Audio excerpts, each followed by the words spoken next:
You're staring again. Makes me feel all warm inside. This mask, it smiles for me when I'm busy. Don't worry, I'll be quick. Probably.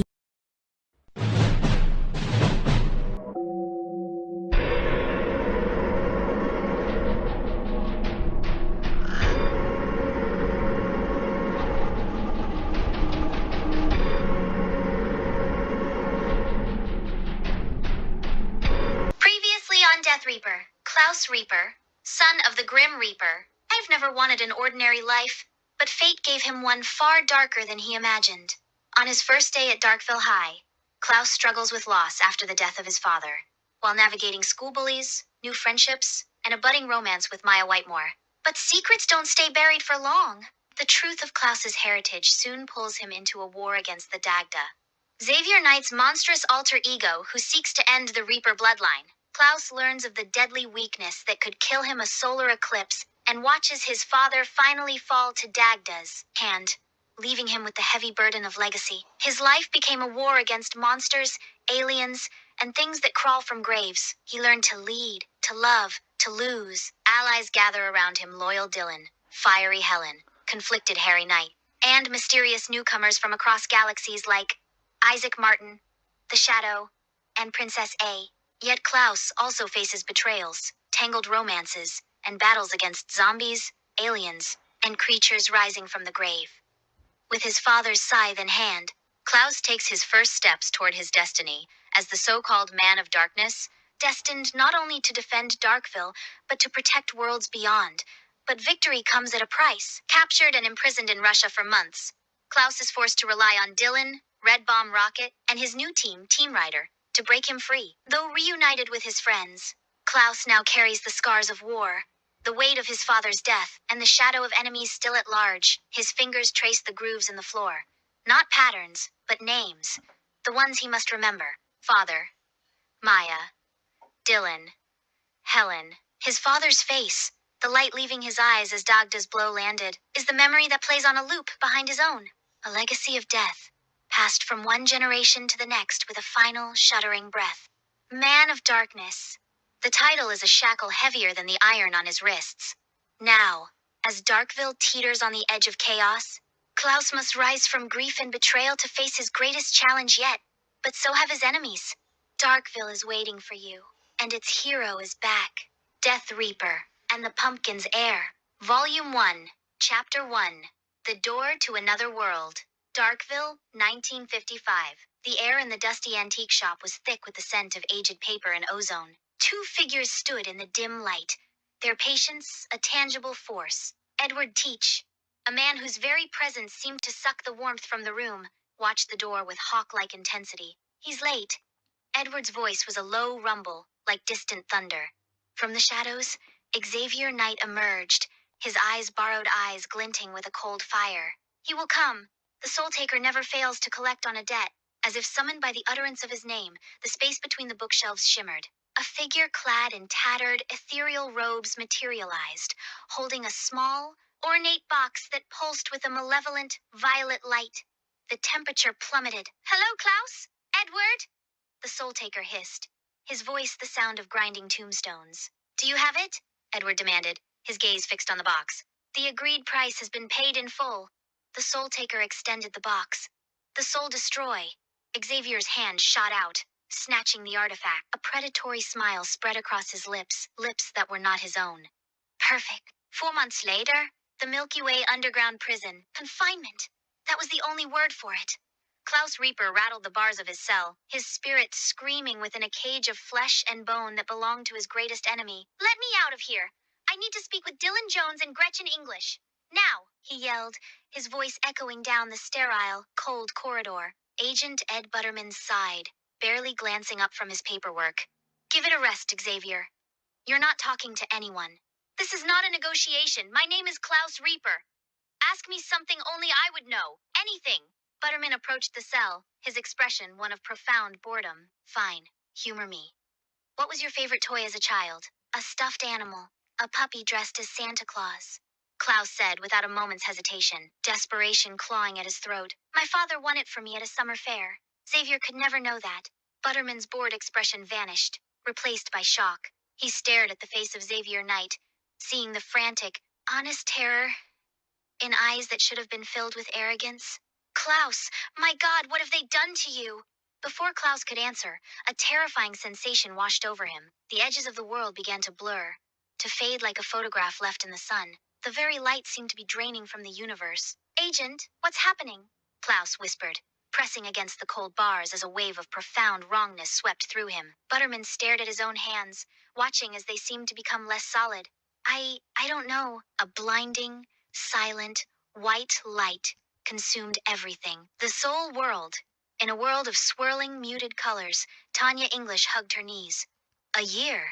A year of silence, of isolation, of being a ghost among ghosts. I'm so alone, she whispered to the endless gray. Not anymore. The soul taker appeared before her, his form a solid anchor in the shifting haze. I require your assistance, Tanya. With what? The bodies of Klaus and Xavier. Your father's spirit is trapped within Klaus's form. The vessel is corrupted. Tanya's spectral form flickered with a surge of hope. My father. I'll help. Just tell me what to do. A grim smile was her only answer. Kyoto, Japan, 1955. The final bell rang at Sakuragaoka High, releasing a flood of students into the sun-drenched courtyard. At the center of the cheerful chaos was Akemi Yokoyama, the undisputed captain of the cheer squad, her smile as bright as her uniform. She twirled, her pleated skirt flaring. Well, Mary, am I pretty? She asked, her voice a confident melody. Her friend, the quieter Mary Worth, nodded with a gentle smile. Of course you are, Akemi. The prettiest. Akemi's smile turned sharp, a glint of something dark and unspoken in her eyes. Good. Remember that. I won't kill you when I'm reborn into my true power. Mary simply nodded again, used to her friend's strange pronouncements. Oh, okay then. The two girls walked home, one basking in the adoration of the present, the other already dreaming of a terrifying future. The Farm of Silence. Outside Darkville, dawn broke over the hills. The Parker family's farm looked idyllic at first glance, its fields green and its wooden fences warm beneath the rising sun. But within the farmhouse, a boy's life was far from peace. Douglas Parker crouched among his rabbits, whispering gently as he scattered feed. Good morning, my pets. Eat well today. The soft sounds of nibbling were broken by footsteps. Tom Edwards approached, his eyes worried. Douglas, Tom said quietly. Are your parents still? Douglas kept his eyes on the rabbits. His voice was flat, but the weight behind it was unbearable. Yes? Tom's fists clenched.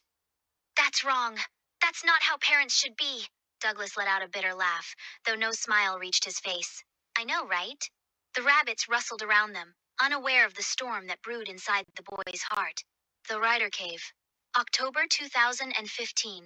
The time vortex spat out two figures. The brown cat shook cosmic dust from her fur, while Karai Manson slammed her fist on the console. Nothing! He wasn't in Egypt, he wasn't in Rome. It's like he's been erased, she snarled. Dylan Jones ran a hand through his hair, his face etched with worry. 6 months!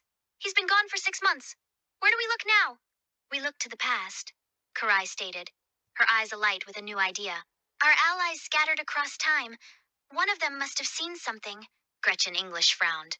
A fine idea, but how do we get a message across decades? Dylan's eyes met Karai's, a name passing between them in a single glance. We know someone who can.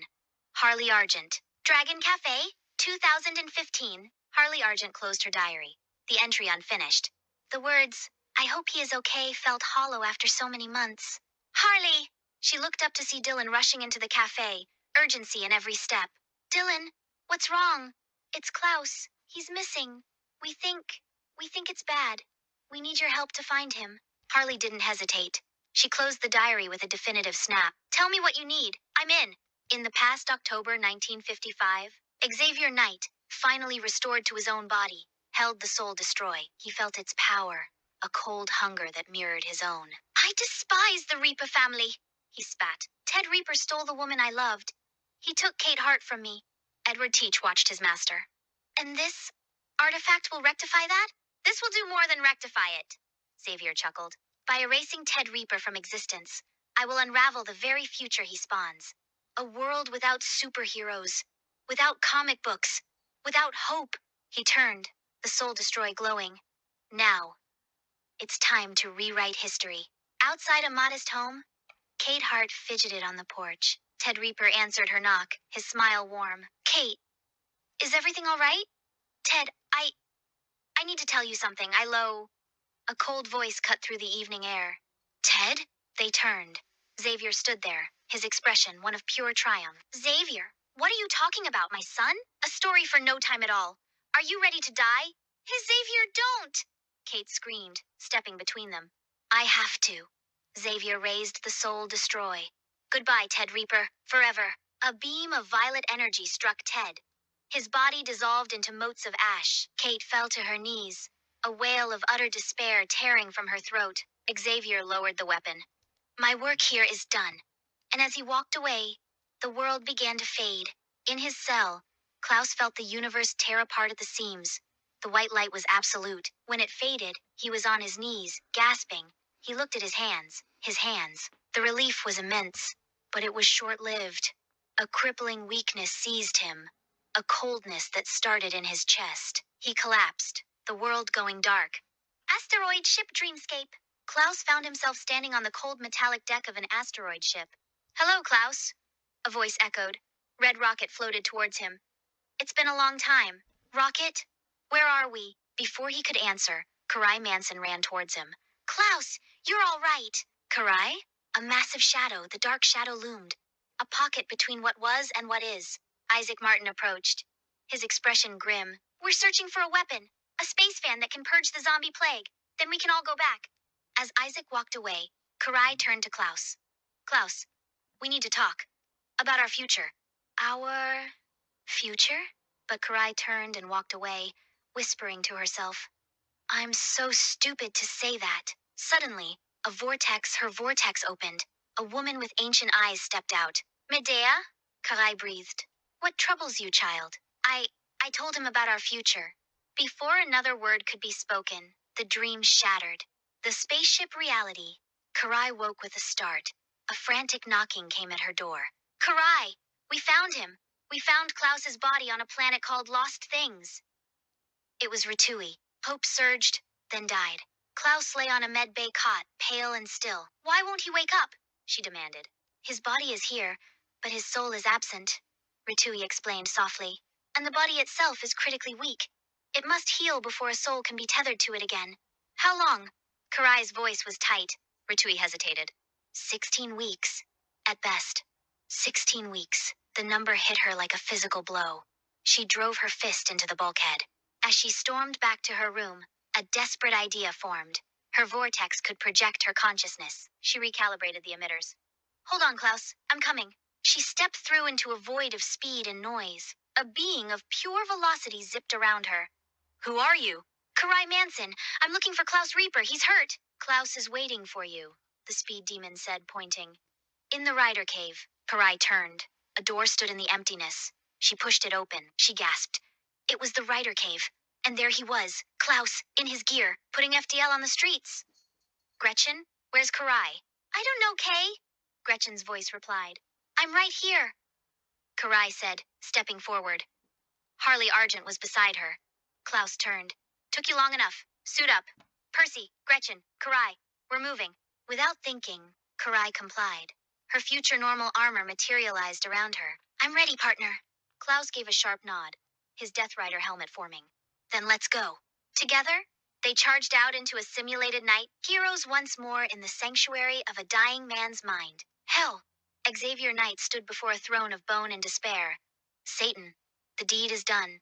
Xavier, the devil purred. You have been most efficient. Klaus is back in his own body, Xavier reported. But the damage is irreversible. He's dying. He has 16 weeks left to live. Satan's laughter shook the foundations of the underworld. Excellent. The Soul World. The Soul Taker delivered the news to Tanya English. Klaus is whole again, but death claims him. I don't want to be dead anymore, Tanya cried. How? How do I come back? There is only one being with the power to return a soul to its body against the natural order. The Soul Taker said, his voice grave. The King of Hell himself. Tanya's hope turned to ash. The only one who could give her life back was the very architect of despair. 16 weeks. On the asteroid ship, Klaus's body lay still, his breath shallow. Karai sat beside him, her hand resting lightly against his. 16 weeks, she whispered. 16 weeks until you heal. Her eyes burned with determination. No matter what Xavier, Satan, or the Soul Taker do, I'll bring you back, Klaus. That's a promise. Far away, in the soul world, Tanya English looked to the horizon. The Soul Taker stood at her side, his expression unreadable, and in the deepest pit of hell, Satan leaned back on his throne, smiling. The game was only beginning. It's Hanako here again. I hope you all enjoyed it. If you liked the video, don't forget to subscribe and hit the notification bell so you don't miss any of our upcoming videos. And feel free to share this video with anyone who might enjoy it too. Thanks again, and I'll catch you in the next video. This series contains fictional content intended for entertainment purposes only. The scenes depicted, including any blood or injuries, are part of a fantasy setting and are not meant to shock or disturb viewers. All characters, events, and settings are purely fictional. Viewer discretion is advised.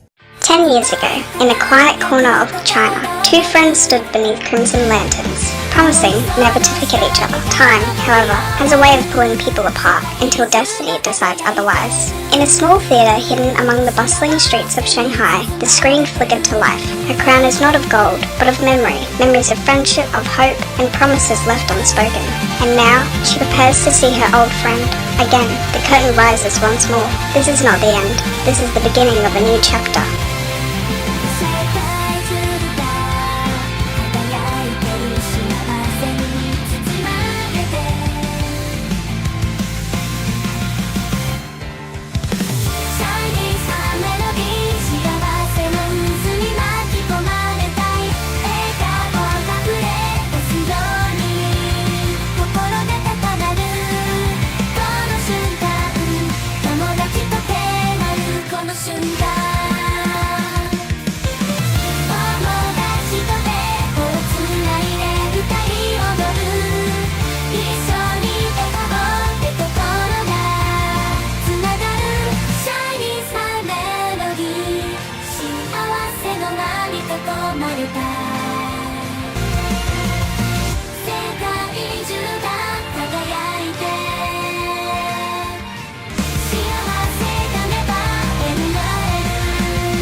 Welcome to Chongqing. Hope you're ready to meet my friend, Araga. Araga!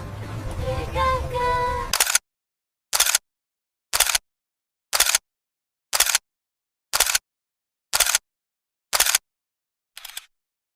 In a world bathed in twilight magic, she steps forward, heart aglow. Her stance, bold, unwavering. A guardian of light wrapped in Violet flame, she dances between danger and delight, a wink that disarms even the darkest foe. Don't be fooled by her charm. Behind that smile lies a spell waiting to strike. And when the moment calls, she becomes legend.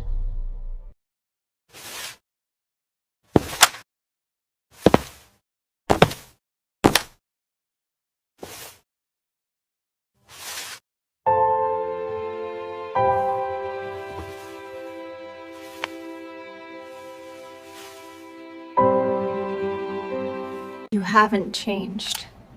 Neither have you.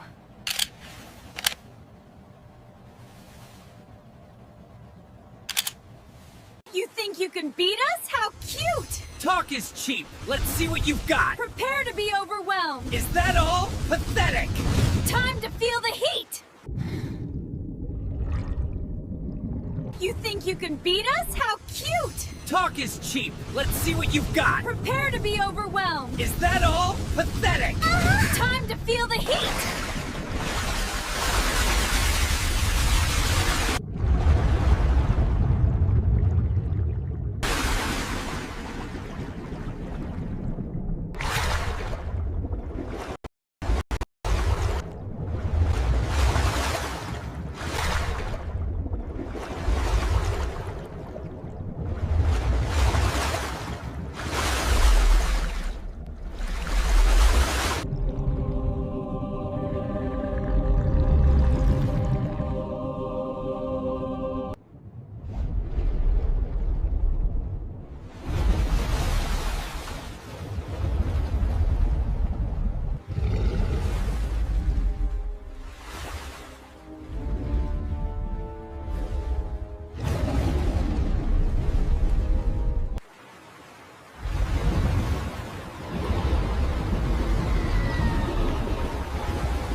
Long time no see, Annabelle. Gabrielle, what are you doing here?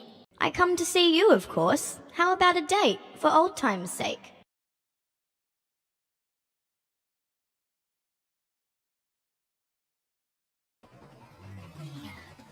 I think this is gonna be really good. Me too. Cat speaking. Hello, Daily Planet. This is Dr. Wilson of the Egyptian Museum. I've just uncovered something that may free Miss... Yes, Doctor. I've been feeling much better lately, but I'll be right over. I'll see you later, Lois. Doctor's orders. Doctor, my eye.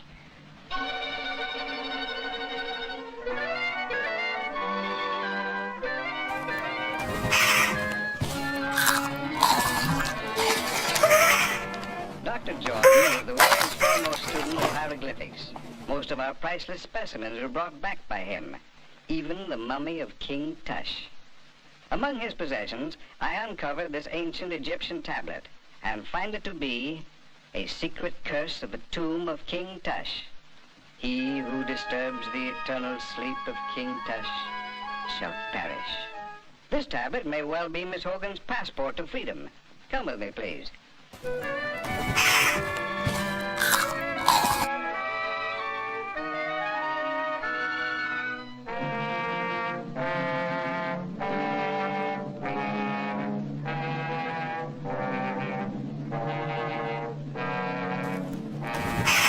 Over 3,000 years ago, the valley of the Upper Nile was ruled by an old and powerful king. He had been warring with the Lower Nile for many years. And just before the old king died, he called his son, a young boy of 12. He commanded his giant guards to swear an oath of eternal allegiance to the boy prince to guard him constantly in this world and the next. Shortly after, the old king died. A youth of 12 now ruled the kingdom of 10 million people. But the boy was not fashioned for such responsibility, and being of a sickly nature, soon became ill himself. Never was a person attended more faithfully than this youth, yet he withered away and soon died. True to their oath of allegiance, each of the royal guards drank poison, so that they might continue to protect the spirit of the young king in the Valley of the Dead. Here in these catacombs, Dr. Jordan has reconstructed the burial vault exactly as he first discovered it in one of the pyramids. Working for years in absolute and frenzied secrecy, he finally duplicated an ancient mystic formula, which he called the fluid of life. Just before he was found dead, Dr. Jordan had inoculated each of the mummies of the giant guards. They were supposed to return to life, but somehow the test failed. Dr. Jordan was found here at the feet of King Tush. The rest you know. But what you don't know, Mr. Kent, and what I am equally certain of, is that Dr. Jordan violated the ancient warning by attempting to open the coffin of King Tush.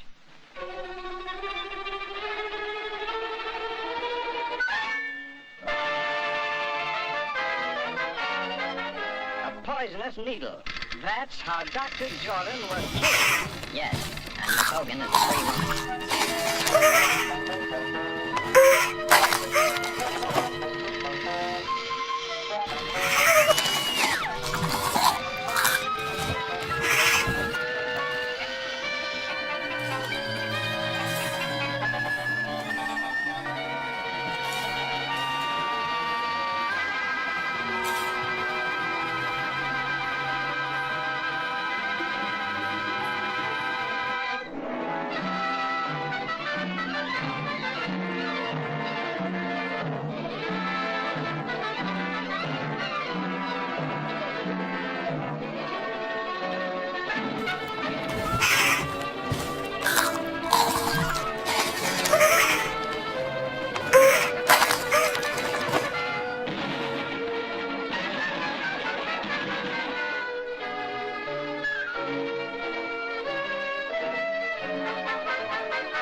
Jane, Hogan, 7, 3. This is one time I've scooped you, Lloyd. Yes, lucky for you, I was hurt. Incidentally, who told you I was at the museum? My mummy done told me.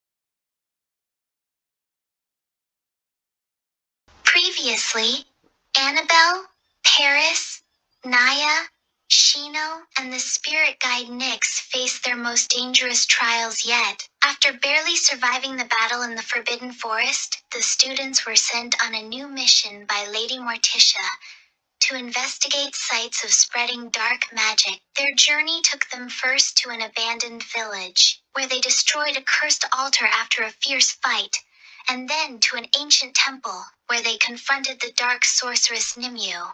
Though Nimue was defeated, her warning made it clear greater powers were moving behind the scenes. Their fears came true when a massive portal tore open above the temple, unleashing armies of shadow creatures led by Wormhole Annabelle's estranged brother, now consumed by darkness. The battle pushed the team to their limits, but through unity and sheer determination, they shattered Wormhole's hold on the portal. Just when victory seemed theirs, the true master of darkness revealed himself. Noctis, a being of overwhelming power. Despite being outmatched, the group stood their ground. With Nyx's sacrifice shielding them from annihilation, the friends combined their strength and struck down Noctis in a final desperate attack. Exhausted but triumphant, they returned to Gothic Academy as heroes, but with the knowledge that the darkness was not yet defeated. Now, bound by friendship, love, and destiny, Annabelle, Paris, Naya, Shino, and Nyx's memory prepare for the next chapter of their battle against enemies even greater than before. Recap of Episode 2: A Date with Destiny. Annabelle's ordinary walk to school takes a dark turn when she runs into Gabriel Hitler, a chilling figure from her past, who has returned after 75 years. Gabriel immediately places Annabelle under mind control and drags her to the school festival, intent on reclaiming her in a twisted, possessive way. Meanwhile, Annabelle's friends Shino and Naya notice something is wrong and try to intervene, but Gabriel's power easily overwhelms them. Realizing they can't win alone, the two rush to find Paris, Annabelle's true love, and the only one strong enough to stand against Gabriel. Gabriel escalates her scheme, forcing Annabelle into a mock wedding at the festival, hoping to bind her forever. Just as the ceremony is about to conclude, Paris, Shino, and Naya arrive. With their combined resolve and encouragement, Annabelle breaks free from Gabriel's control, shattering the force field around them. Though temporarily defeated, Gabriel vows revenge and vanishes. The group barely has time to recover before discovering Gabriel's real plan. She retreats to an abandoned building where she begins a dangerous ritual. Inside, Paris and Annabelle confront her, only to discover a shocking twist. The Gabriel they fought at the festival was a clone, sacrificed so the real Gabriel could gain even greater power. With a cruel flourish, Gabriel destroys her clone and escapes through a portal, leaving the heroes shaken and uncertain. Now, with Annabelle safe but Gabriel stronger than ever, Paris, Shino, Naya, and Annabelle realize this was only the beginning of something far darker. Recap of Episode 3: Poolside Pandemonium of I'm in Love with the Princess. Episode 3 opens with Gabrielle shopping for swimsuits. Determined Annabelle, she's soon joined by Nimue, who suggests they team up to sabotage Annabelle and Paris's relationship. Though wary of Nimue's darker side, Gabrielle agrees. and the two plot mischief together. At the indoor pool, Annabelle, Paris, Shino, and Naya arrive for a day of fun. Annabelle is flustered by Paris's beauty in a swimsuit, while Naya shivers on the sidelines. Just as Annabelle begins to relax, Gabrielle and Nimue dramatically make their entrance, flaunting their swimsuits and mocking Annabelle. The tension overwhelms her, and she faints into Paris's arms. While Annabelle recovers, trouble strikes again. Shino, who can't swim, nearly drowns after drifting into deeper waters. Naya leaps in to rescue him, showing her bravery despite her fear of the cold pool. But Gabrielle and Nimue aren't done. They taunt Annabelle for being delicate, and later push Shino off the diving platform, forcing Annabelle to dive in after him. Paris confronts Gabrielle, warning her to back off, but Nimue's ominous words suggest the worst is yet to come. As the day winds down, Gabrielle corners Annabelle, with Nimue muttering something unsettling. The pool lights flicker and die, the air chilling unnaturally. Gabrielle grips Annabelle's wrist tightly, hinting that their torment has only just begun. Annabelle faints once more under the spell. The next day at school, Annabelle's shock intensifies when Gabrielle is introduced as the new transfer student and assigned to sit right beside her. Gabrielle wastes no time bringing up their romantic past, making Annabelle squirm and provoking Paris's protectiveness. Later, Gabrielle drags Annabelle on a school tour. Shadowed closely by Paris and Naya, Gabrielle continues to tease and challenge them, hinting at her desire to reignite rivalry and chaos. But Gabrielle isn't Annabelle's only problem. On her way home, Annabelle encounters a mysterious woman, her long-lost mother, Kurumi Lilitu. Kurumi reveals she was banished to a shadowy special area after clashing with Satan, Annabelle's father. Annabelle is shaken when she recalls visions of Paris's death that might connect to Kurumi's past actions. Kurumi leaves her daughter with more questions than answers. The episode culminates at parent-teacher interviews, where an explosive mix of guardians arrives.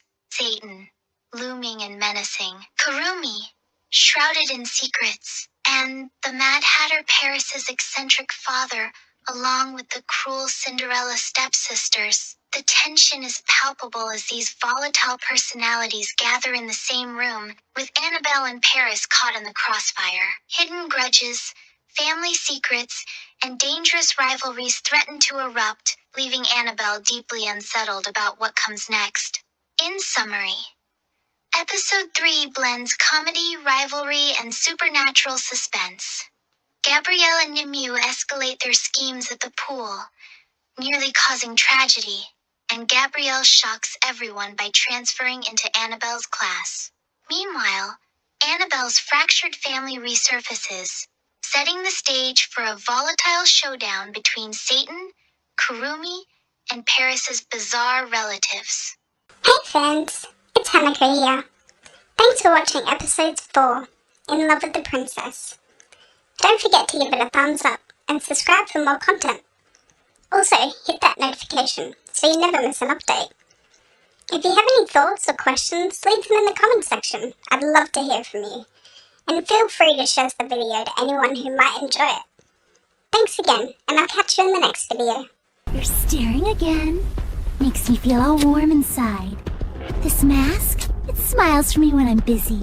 Don't worry, I'll be quick. Probably. A girl's night. The phrase still felt foreign in my mind, like a fruit from a distant biome. Sweet, but unfamiliar. Finn was home, with our children.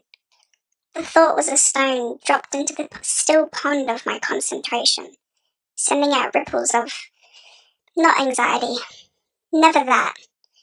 My mate is the greatest hero this world has ever known. He has faced down cosmic horrors, lynch kings, and the terrifying bureaucracy of the Candy Kingdom.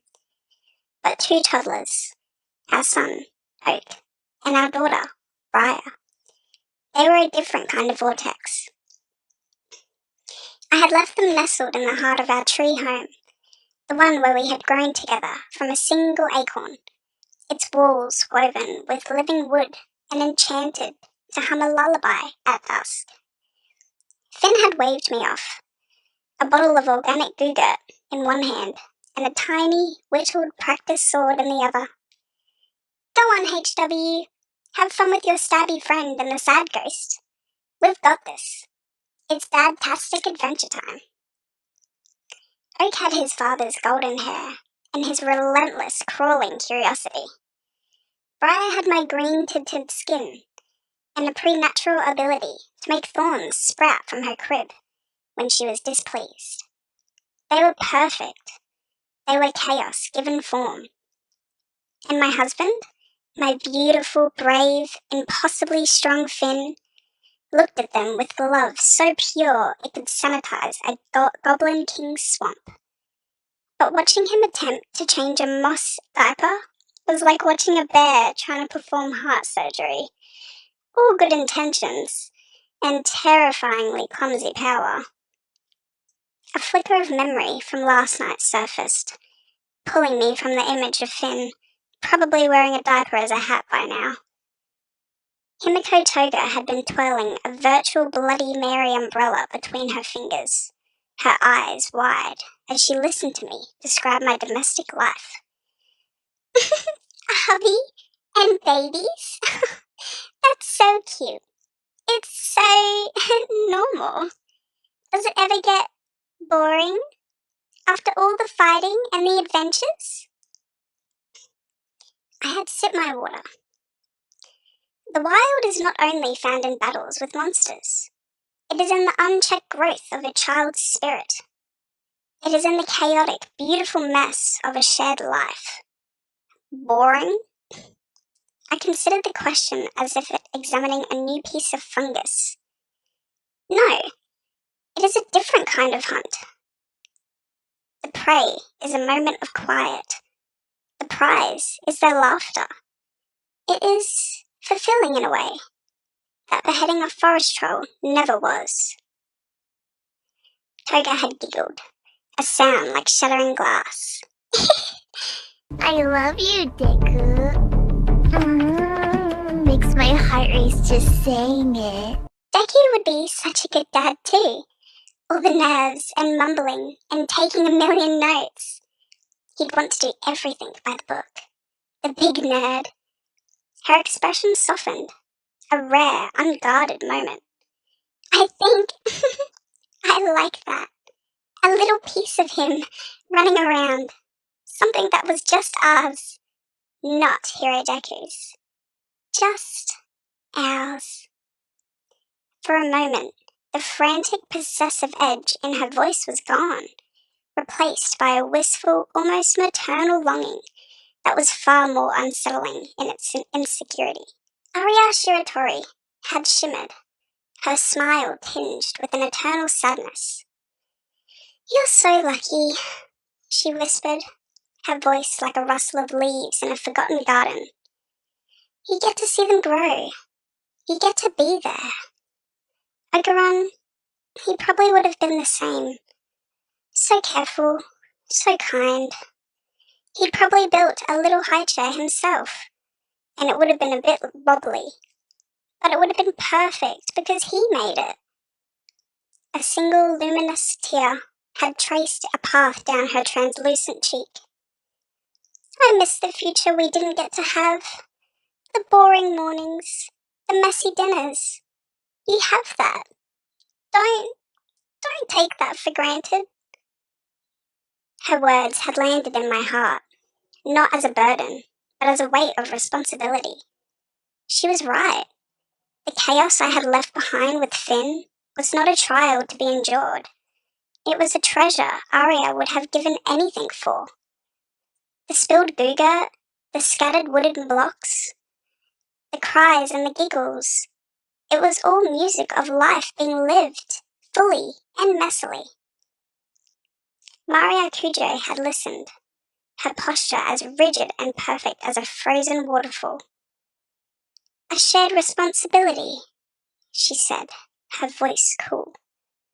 You entrust him with the most precious creations. This is the ultimate testament to your bond.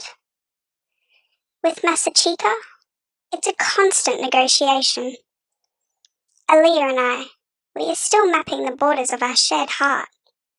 There are moments of friction, of our intense discussion. She took a sip of her virtual vodka. But to have a partnership so clear, so defined, to have a man you trust so implicitly that you can leave your very fruit of your own magic in his care while you socialize? That is a power I cannot claim. Her words reframed my departure, not as an escape, but as an act of faith.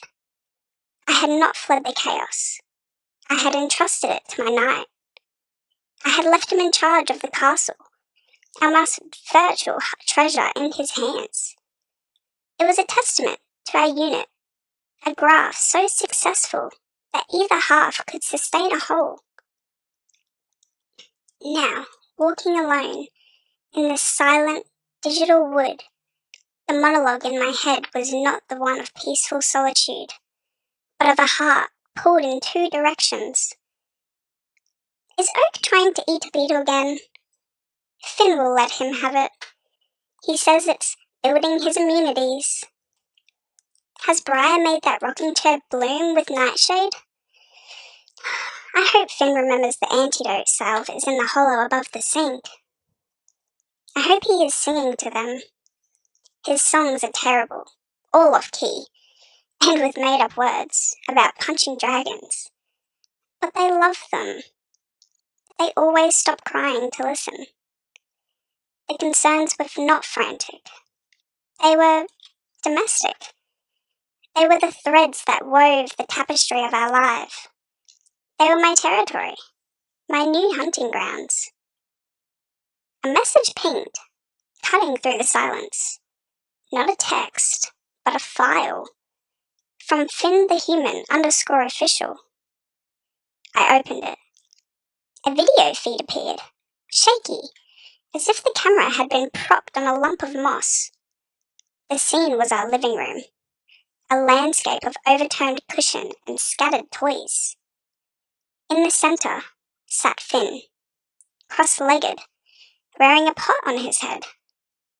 Oak was on his left knee, banging two wooden blocks together with an intense concentration, and Briar was on his right, attempting to brave his blonde hair with her tiny thorn-tipped fingers.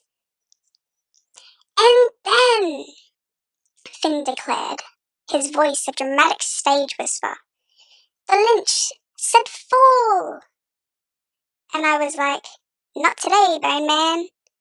And I grabbed his skull, and I did a sick backflip. Well, Jake did the flip. I mostly just held on. And then we blasted him into the righteous place of heroism. Oak gurgled and drooled, smacking the blocks together in approval, and Briar yanked the lock of Finn's hair. Yow! Okay, point taken. So then, Princess got bubblegum. She's all like, Finn, the enzymatic compound is destabilizing. And I'm like, PB, speak normalish. And then, he looked directly at the camera, his goofy narration halting. His eyes, those same earnest, brave eyes I fell in love with, softened. He smiled, a real, true smile that crinkled to the corners of his eyes. Hey, HW, look! He gently panned the camera. See? The moss patches are all clean. Briar only summoned a few thorns, and we made a crown out of them. It was very stylish. Oak tried to commune with Squirrel, just like his mum. It went okay. I think they understand each other. He leaned closer to the lens, his voice dropping to a conspictual whisper. We miss you, but we're having a totally normal math adventure. Don't rush back. But also, kinda rush back. Love you. The video ended. The silence was no longer peaceful. It was empty. Toga's obsessive love, a shard of glass. Arya's love echo, and Maria's, a complex treaty. Mine was this, a shaky video from a pot-headed hero, the proof of his devotion written in the clean moss patches, and the safe, if chaotic, joy on our children's faces. He wasn't just babysitting. He was building their mythology. He was the knight guarding the castle, telling them stories of his exploits, weaving their father's legacy into their hearts. The girls' night was over. The conversations had been enlightening, a glimpse of other forms of love, of the wilderness of the heart. But my wilderness was calling. It was messy and loud and full of love. I opened my eyes in the real world, in a soft gloom of our tree home. The air was rich with the scent of pine, rich soil, and faintly of goo-gurt. From the next room, I heard Finn's voice, still weaving his tale. And that's why you always offer a Gumball Guardian a firm handshake. I stood up, my real body heavy with the memory of pregnancy, and as strong from a life in the wild. Feeling the solid living wood beneath my bare feet, I walked into the living room. The mess was glorious. Finn, now potless, had a sleeping briar in the crook of his one arm, and a drowsy oak nodding off on his lap. His eyes met with mine, and they held no exhaustion, only a quiet, triumphant joy. "The huntress returns," he whispered. I looked at him, my hero, my partner, the father of my children, sitting in the beautiful wreckage of our home. Our daughter was finally asleep in his arms, and our son contently gummed on a toy. The echoes of the night, Toga's frantic obsession, Arya's ghastly love, and Maria's cold compromise, they vanished, burned away with the overwhelming tangible reality of this. This was not a compromise. It was a completion. This was not an echo. It was the source. My inner monologue, which had been a river of comparisons and reflections, finally stilled into a single, solid, sun-warmed truth. I was home. I'm Toga, Himiko Toga. I will love, live, and die normally.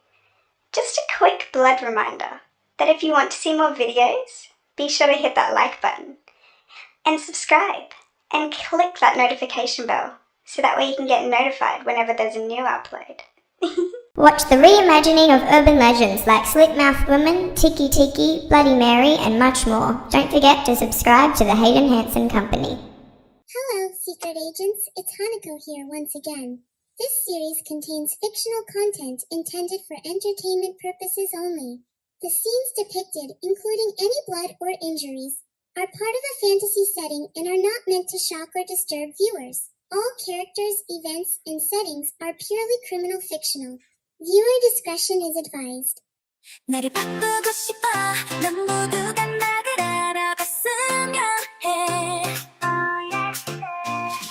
앞으로 우아한 인상으로 살기 위해 설렘과 기대로 가득 찬 날 기다려 더 이상 나를 알아볼 수 없을 때까지 성형수술을 받을 거야 계속해서 사라지는 내 모습을 보면 너의 상상 속에서 맞는 사랑을 꿈꿔 정과 노력으로 나 자신을 재탄생시킬게 더 이상 나를 알아볼 수 없을 때까지 성형수술을 받을 거야 이 새로운 나를 완성시켜봐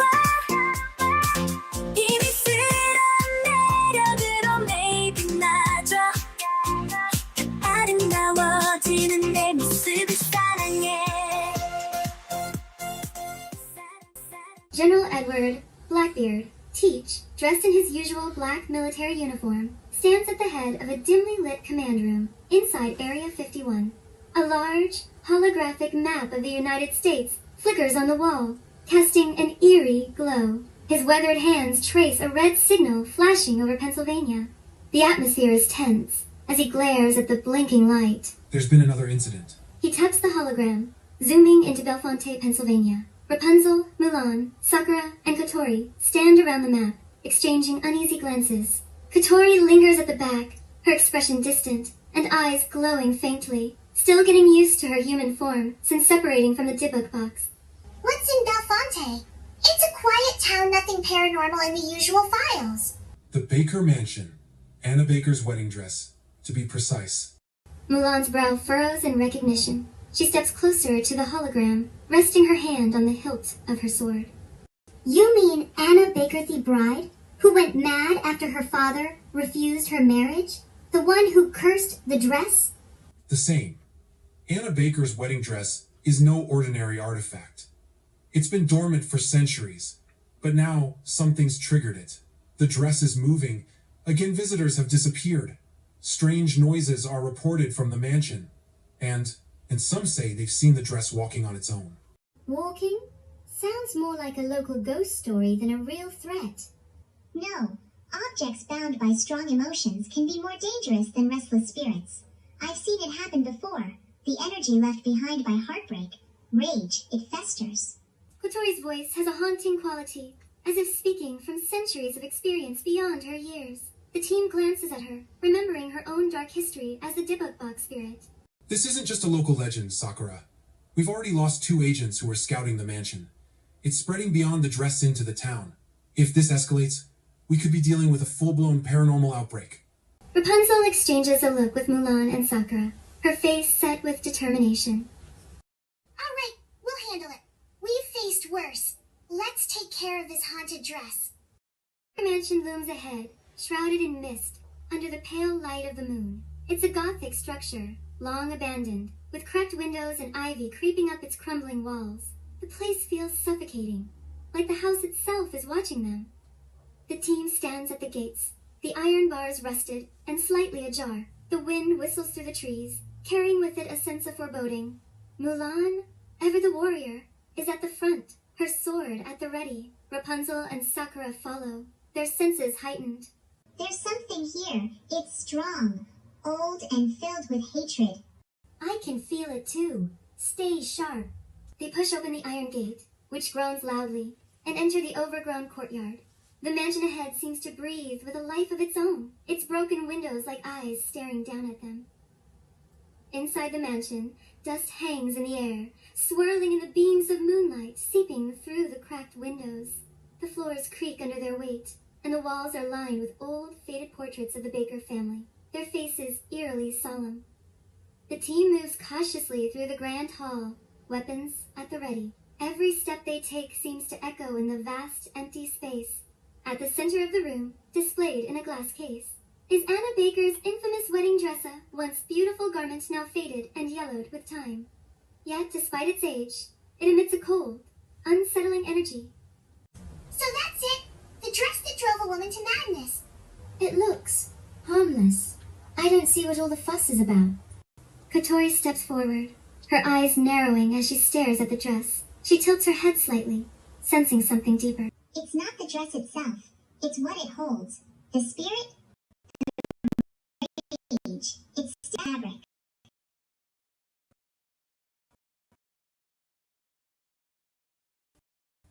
Set up on the dress trembles ever so slightly. Then, without warning, it slams against the glass with a violent force, causing the team to jump. What the hell? Looks like it's not just a story after all.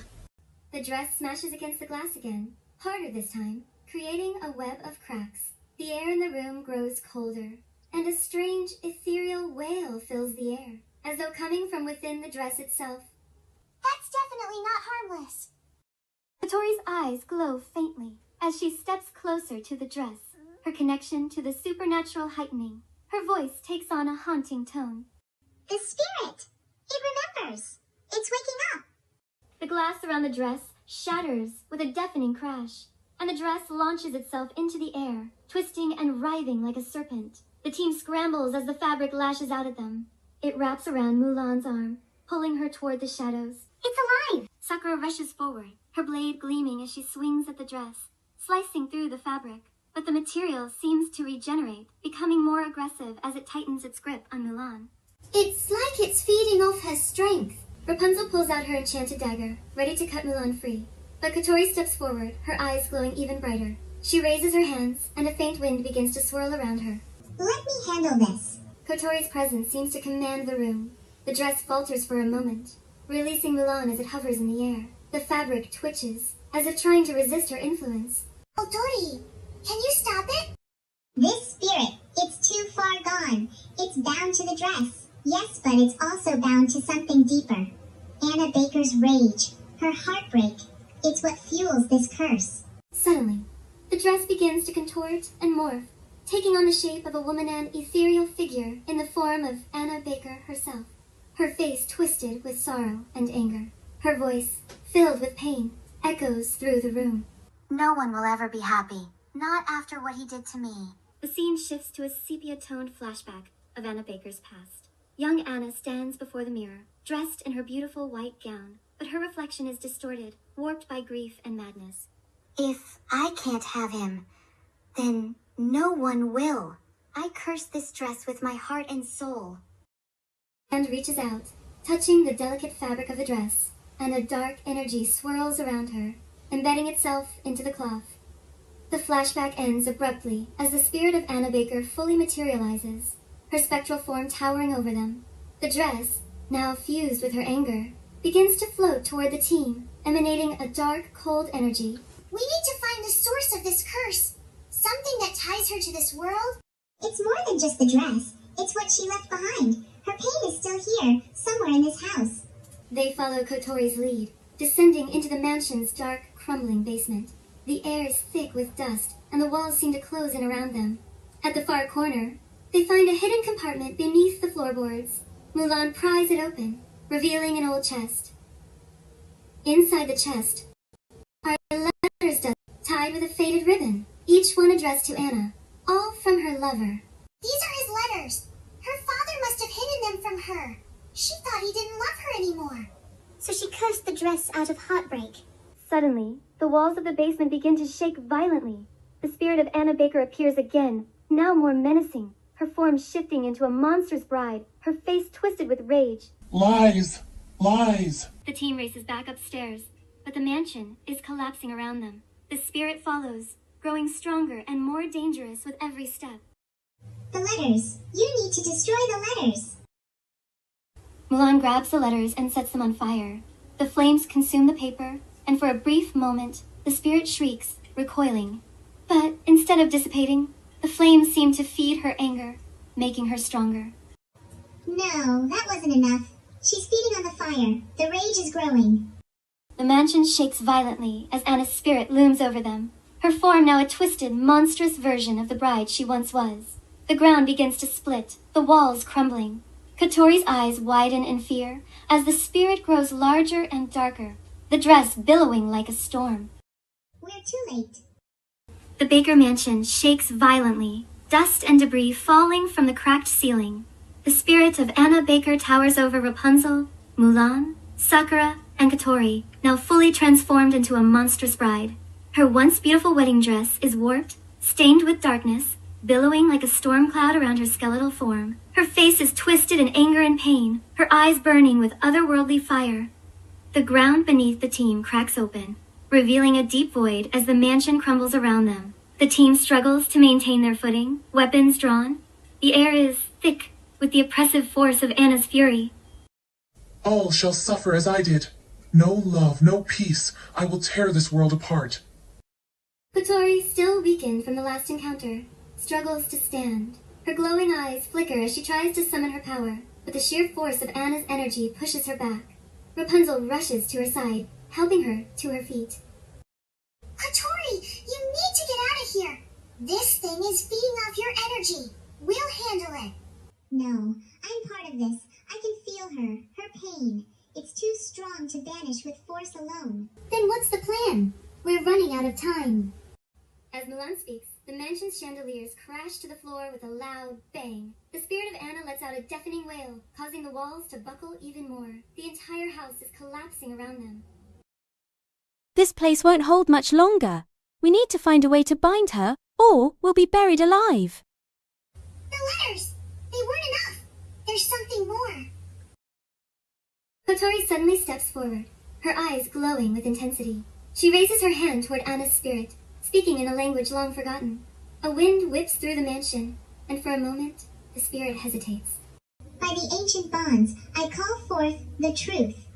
The pain of loss is shared, but the curse ends here. Anna's spirit falters, her fiery eyes locking onto Kotori. The monstrous form shrinks slightly, flickering between the angry spirit and the ghostly form of a sorrowful woman in a wedding dress. It's as if Kotori's words are reaching something deep within her. We flash back to a scene of Anna Baker in her room, sitting at her vanity. She's holding a letter in her hands, tears streaming down her face. Her father stands in the doorway, watching her with a cold, unyielding expression. Why? Why won't you let me be happy? He loves me. We were meant to be together. You are my daughter, Anna. You will marry who I choose. Love is a foolish dream. Anna's grief twists into fury as she tears the letter in half, her face hardening. She turns toward the mirror, staring at herself in the wedding dress, her reflection growing distorted as dark energy begins to swirl around her. If I can't have him, then no one will ever find happiness. This dress, this love, I curse it all. Energy explodes from her, embedding itself into the wedding dress, cursing it for eternity. Back in the present, Anna's spirit lets out a piercing scream as the memory flashes before her eyes. Her monstrous form shifts again, flickering between the ghostly bride and the twisted entity of rage. I was robbed of my love, of my happiness. I will not rest until the world feels my pain. Kotori steps forward, her glowing eyes meeting Anna's fiery gaze. She reaches out her hand, and the winds around them grow stronger, swirling faster, as if feeding on the raw emotions in the air. It's not too late, Anna. Your pain doesn't have to define you. You can let go. For a brief moment, the spirit seems to weaken, its form flickering in and out of visibility. But then, as if rejecting Kotori's plea, the spirit lets out another terrifying scream, and the entire mansion begins to collapse. As the mansion crumbles around them, the team is forced to dodge falling debris and crumbling walls. The ground shakes violently, threatening to swallow them whole. Kotori! We're out of time!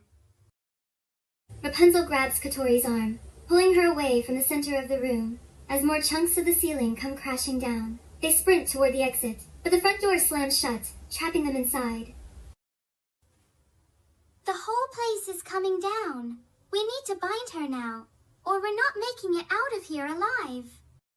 Rapunzel looks at the dress still hovering above them, wrapped in dark energy. She pulls out her enchanted dagger, its blade glowing faintly, and nods to Mulan and Sakura. We cut her ties to the dress. It's the only way to stop her. Tori looks at Rapunzel, her eyes wide. If you destroy the dress, it could destroy her spirit too. Rapunzel hesitates for a moment, considering Kotori's words. But the mansion is collapsing faster, and they're running out of time. With a determined expression, Rapunzel grips her dagger tightly and nods. I know, but if we don't, we all die here. Mulan and Sakura move to flank the spirit, while Kotori stays back, her glowing eyes fixed on Anna's flickering form. The spirit lashes out at them, but Mulan's quick reflexes allow her to dodge, slicing through the tendrils of dark energy with her sword. Go now, Rapunzel. Rapunzel leaps toward the dress, her dagger gleaming as she slashes at the fabric. The blade cuts deep, and a loud screech echoes through the room as the dark energy around the dress begins to unravel. From the outside, the Baker mansion starts to collapse in on itself, windows shattering as the walls buckle and crumble. The earth rumbles beneath it, as if the ground itself is rejecting the cursed energy. Inside, Anna's spirit lets out one final howl, her form flickering violently before shattering into 1,000 glowing pieces. The dress falls to the floor in tatters, and the dark energy dissipates. For a moment, there is nothing but silence. Kotori, Mulan, Sakura, and Rapunzel stand in the center of the ruined mansion, breathing heavily. The mansion is still, the oppressive energy gone, the curse is broken. It's over. But before anyone can relax, a low, Menacing rumble echoes through the ground. The team freezes, exchanging wary glances. That doesn't sound like over. Suddenly, the floor beneath them gives way, and the team is plunged into darkness. They fall into a massive underground chamber, landing hard on the cold stone floor. As they struggle to stand, the walls around them glow with strange, ancient symbols none of them recognize. Where are we? The symbols pulse with energy, and from the shadows, a deep, guttural voice speaks. You've only just begun to understand the depths of her curse. The team looks up, and their eyes widen in shock as a dark figure emerges from the shadow sub, being far more ancient and powerful than Anna Baker's spirit ever was. What the hell is that?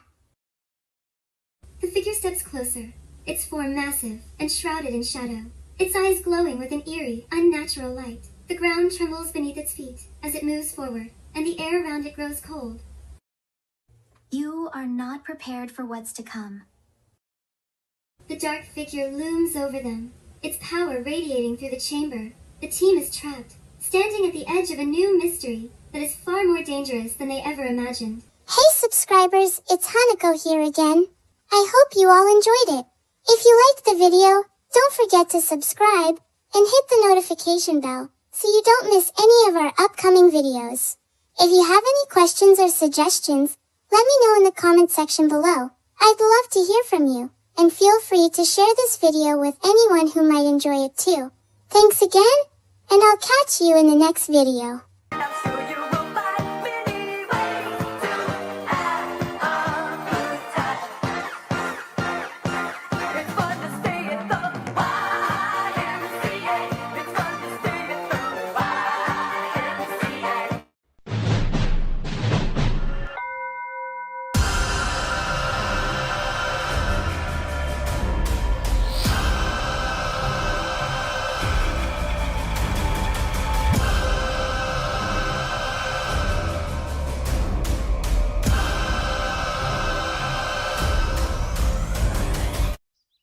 President dance, doing the president dance. Oh, hey, didn't see you there.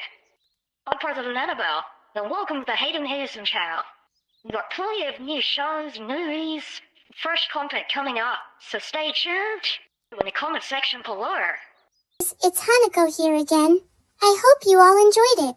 If you liked the video, don't forget to subscribe and hit the notification bell so you don't miss any of our upcoming videos. And feel free to share this video with anyone who might enjoy it too. Thanks again, and I'll catch you in the next video.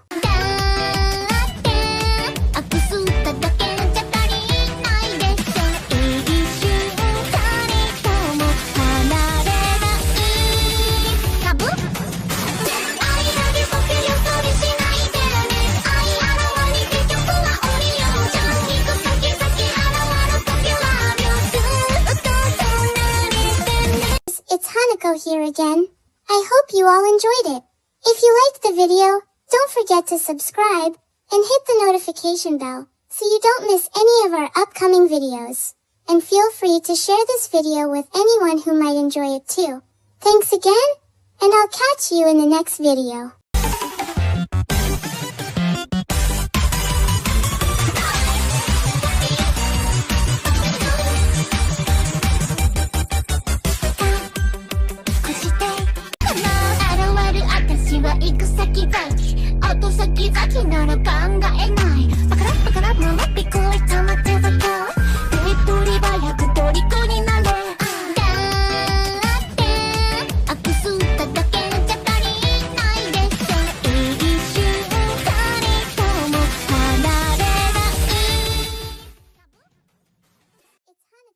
Again. I hope you all enjoyed it. If you liked the video, don't forget to subscribe and hit the notification bell so you don't miss any of our upcoming videos. And feel free to share this video with anyone who might enjoy it too. Thanks again, and I'll catch you in the next video.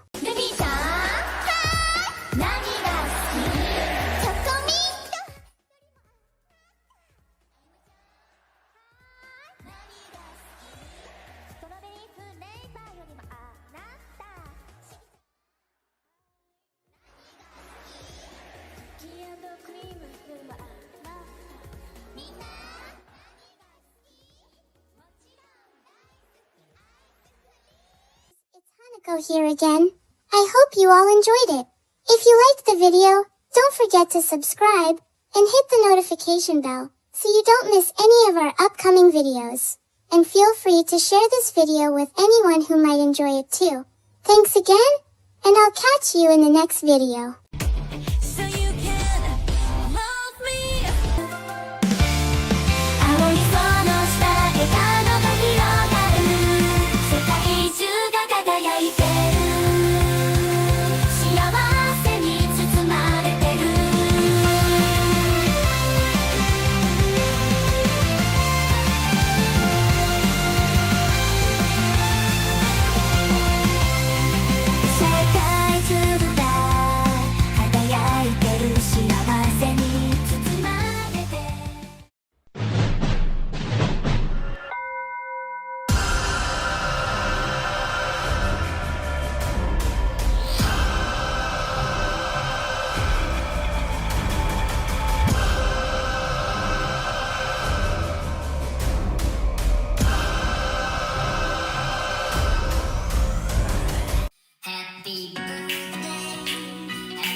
Hanaku-san, are you there? Hanaku-san, are you there?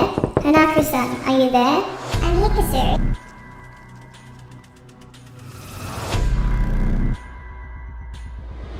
And you there, thanks for watching. If you liked the video, go ahead and give it a thumbs up.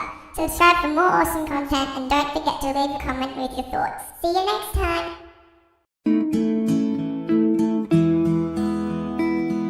Lanterns bright in the sky, dancing joy, hearts fly, New Year's light, souls unite, future dreams shine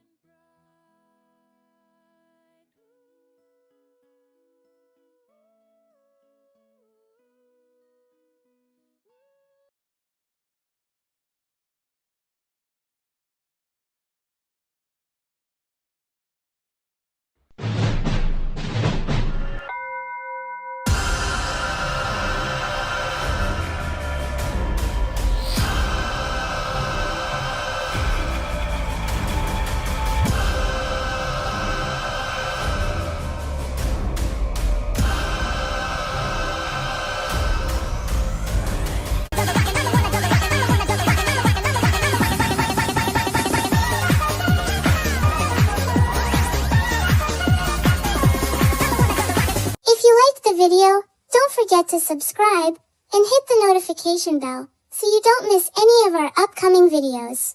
And feel free to share this video with anyone who might enjoy it too. Thanks again, and I'll catch you in the next video.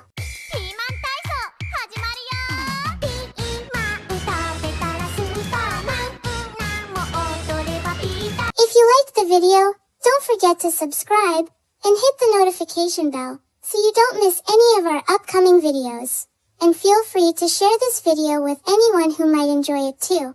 Thanks again, and I'll catch you in the next video. Woke up on the right side of the bed. Woke up with this Prince song inside my head. Hands up if you're down to get down tonight, 'cause it's always a good time. Slept in all my clothes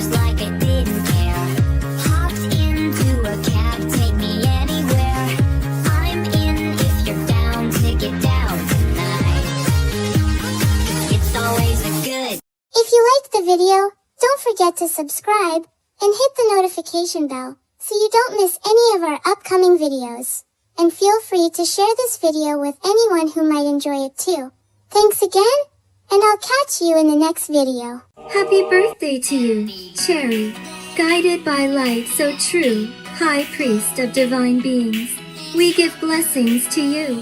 May your wisdom shine bright on this sacred, pure day. With love from your people, may your soul reach new heights. Happy birthday to you. In all that you do, may divinity bless you. Happy birthday to you.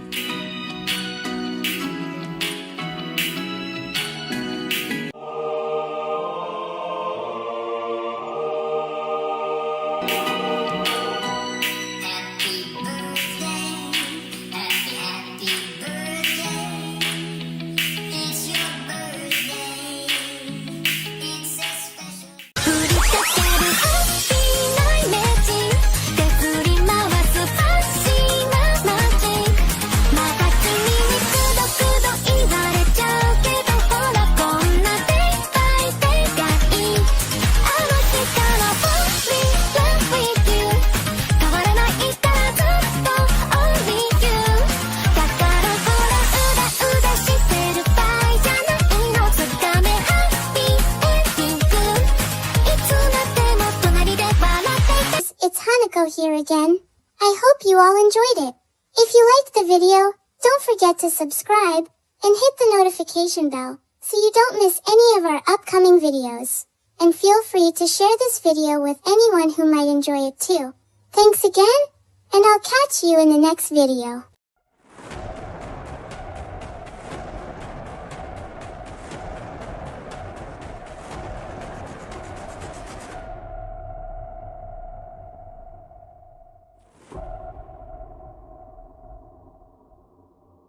The free drink that kills.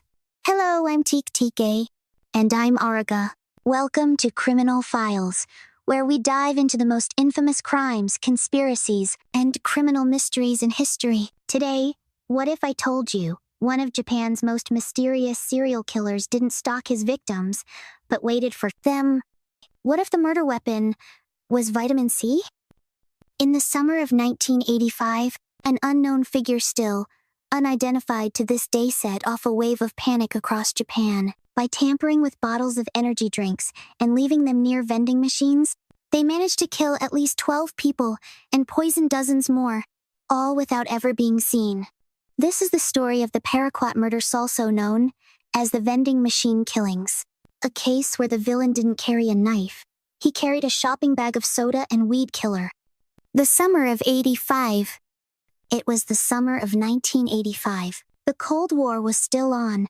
Back to the Future had just hit theaters, and Japan was riding a massive economic boom. Tokyo was glittering, technology was soaring, and vending machines were everywhere.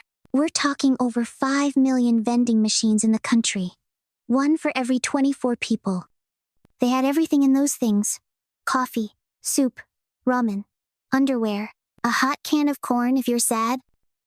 And they were love. In a country known for its order and safety, vending machines were seen as friendly, reliable like robotic friends who always had Pocari Sweat. But all that changed when a man in Fukuyama City drank a bottle of vitamin C and collapsed within minutes. At first, it seemed like a fluke. Then 11 more people died the same way. Vitamin C with a hint of murder. The drinks weren't purchased, they were found. Usually left on or beside the vending machines, as if forgotten. But in Japan, people have a tradition called omoyari, or thoughtfulness. It's not uncommon to leave a freebie for the next person. Someone could assume, oh, a stranger left this behind, how kind. Except that kind stranger apparently mixed their Gatorade with enough herbicide to kill a horse. Tests confirmed the drinks were laced with paraquat, a weed killer so deadly that ingesting just a tablespoon is almost always fatal. Victims would experience nausea, respiratory distress, and organ failure all within hours. By the end of 1985, over 35 people had been poisoned, 12 fatally. And the most unnerving part?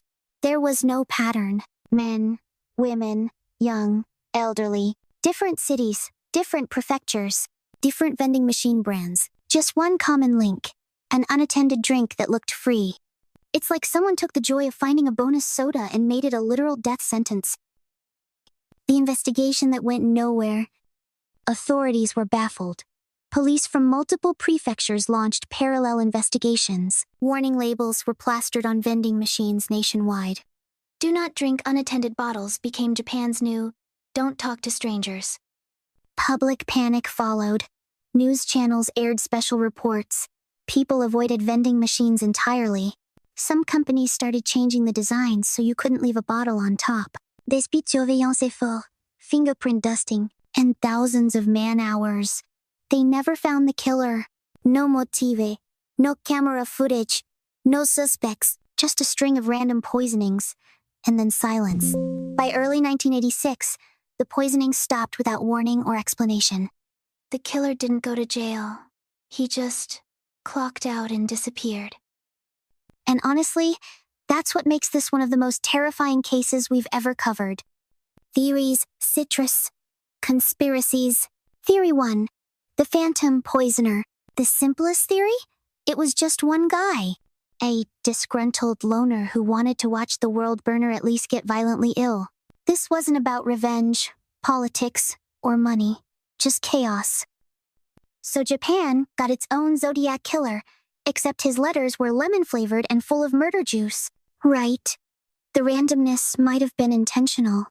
By killing at random, he sowed fear everywhere. That's textbook terrorism without the manifesto. But if he was so careful, why stop? Did he die? Get caught for something else? Or maybe he's still alive. Working as a barista. Watching you drink that suspicious latte. Theory 2. Corporate warfare. This theory suggests that the poisonings were part of an industrial sabotage campaign. Think about it. Nearly every poisoned bottle came from the same two brands, Oranamin C and Real Gold.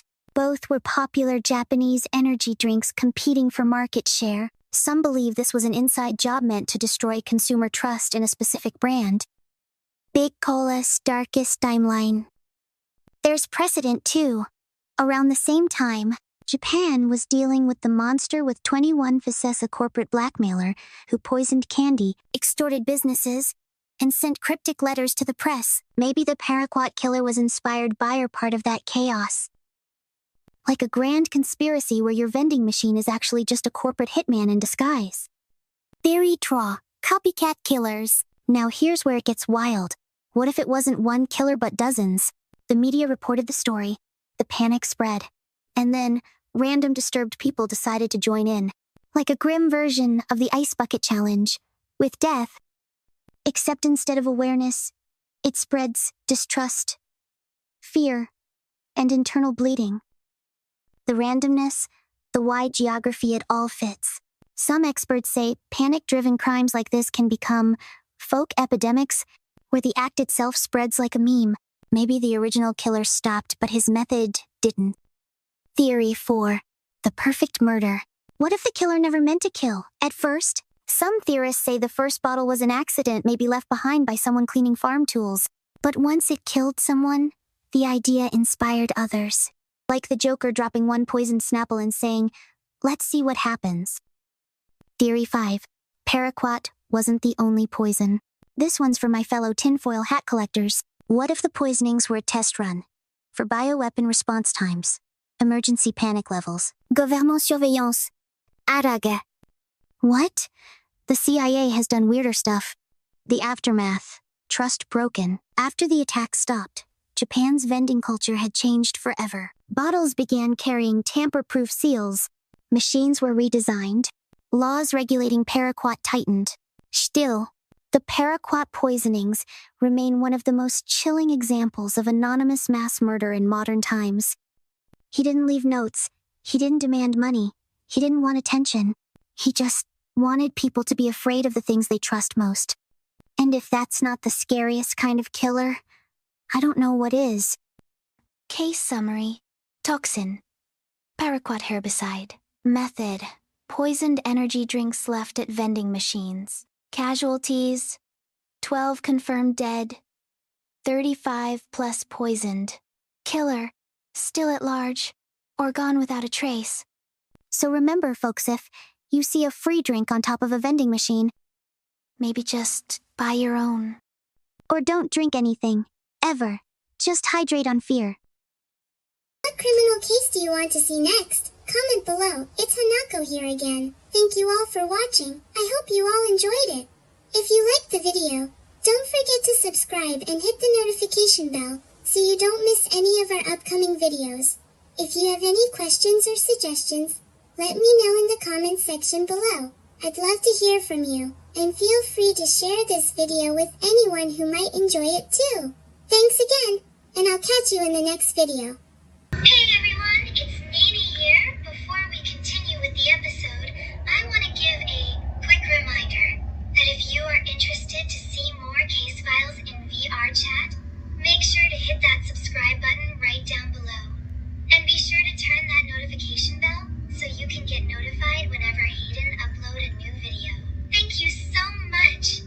Enjoy the episode. Hey everyone, it's Nani here. Before we continue with the episode, I want to give a quick reminder that if you are interested to see more case files in VR chat, make sure to hit that subscribe button right down below. And be sure to turn that notification bell so you can get notified whenever Hayden upload a new video. Thank you so much. Enjoy the episode.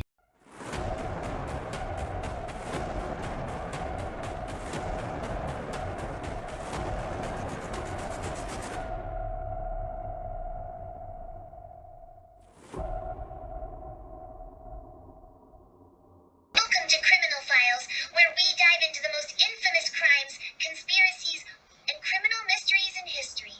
I'm your host, Yuki. Today, by unraveling the Muffin Man. He wore an apron. He brought baked goods to your door. And if the stories are true, he killed more children than the plague. His name was Frederick Thomas Linwood, also known as the Muffin Man and the Drury Lane Dice. Long before Jack the Ripper stalked Whitechapel, Linwood was already making the streets of London run red with jam, or blood. Probably blood. Today we explore the world's first ever serial killer, the Muffin Man of Drury Lane. As the man beneath the apron, let's rewind back to the late 1500s. Queen Elizabeth I was ruling England.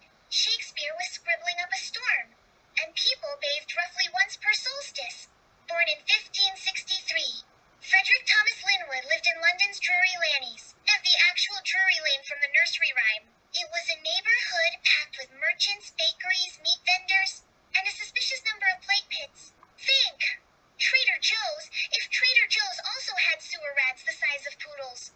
Linwood came from a family of bakers and was considered a muffin man, someone who delivered baked goods, especially muffins to households. Basically the Amazon Fresh of the 16th century. Now, by all outward appearances, Linwood was just a jolly guy with a flour-dusted tunic and a basket of muffins. But according to whispered lore, behind his charming grin was a man responsible for some of the earliest serial killings in British history. And honestly, it makes sense. You have to be a little unhinged to deliver muffins during the bubonic plague and still smile. Meet the trail of crumbs? So how did this dude go from local baker to cautionary tales sung by British toddlers? Let's start with the reports. Between 1590 and 1612, at least 15 children vanished from the Drury Lane area under mysterious circumstances. Many were last seen answering their door to a man in a flower-streaked apron, carrying a basket. On top of that, 3 rival bakers were found dead in their shops each. One supposedly choked to death on foreign objects baked into their own goods. Imagine dying by brioche shrapnel. Not a good look. Now back then, the justice system was less CSI and more burn the weird guy. No centralized police force, no crime scene tape, just lots of screaming and maybe a pitchfork. And yet Linwood was never caught. The dice. Alright, here's where it gets creepy and dicey. Linwood's other nickname, the Drury Lane Dice, became from an account recorded in a 1609 church log where a vicar wrote, "There is a man who chooses children by the roll of cursed bones. 6 is for the fair-haired, 2 is for the bold." Yes, according to legend, Linwood rolled dice to decide who to kill.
inspired the song.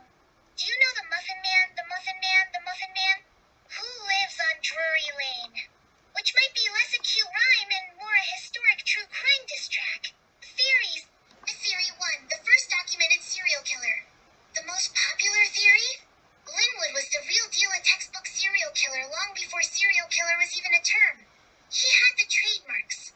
A routine, a cover job, victims with a pattern, weird ritualistic behavior, and apparently, muffins made of flesh. Some even consider him England's first serial killer.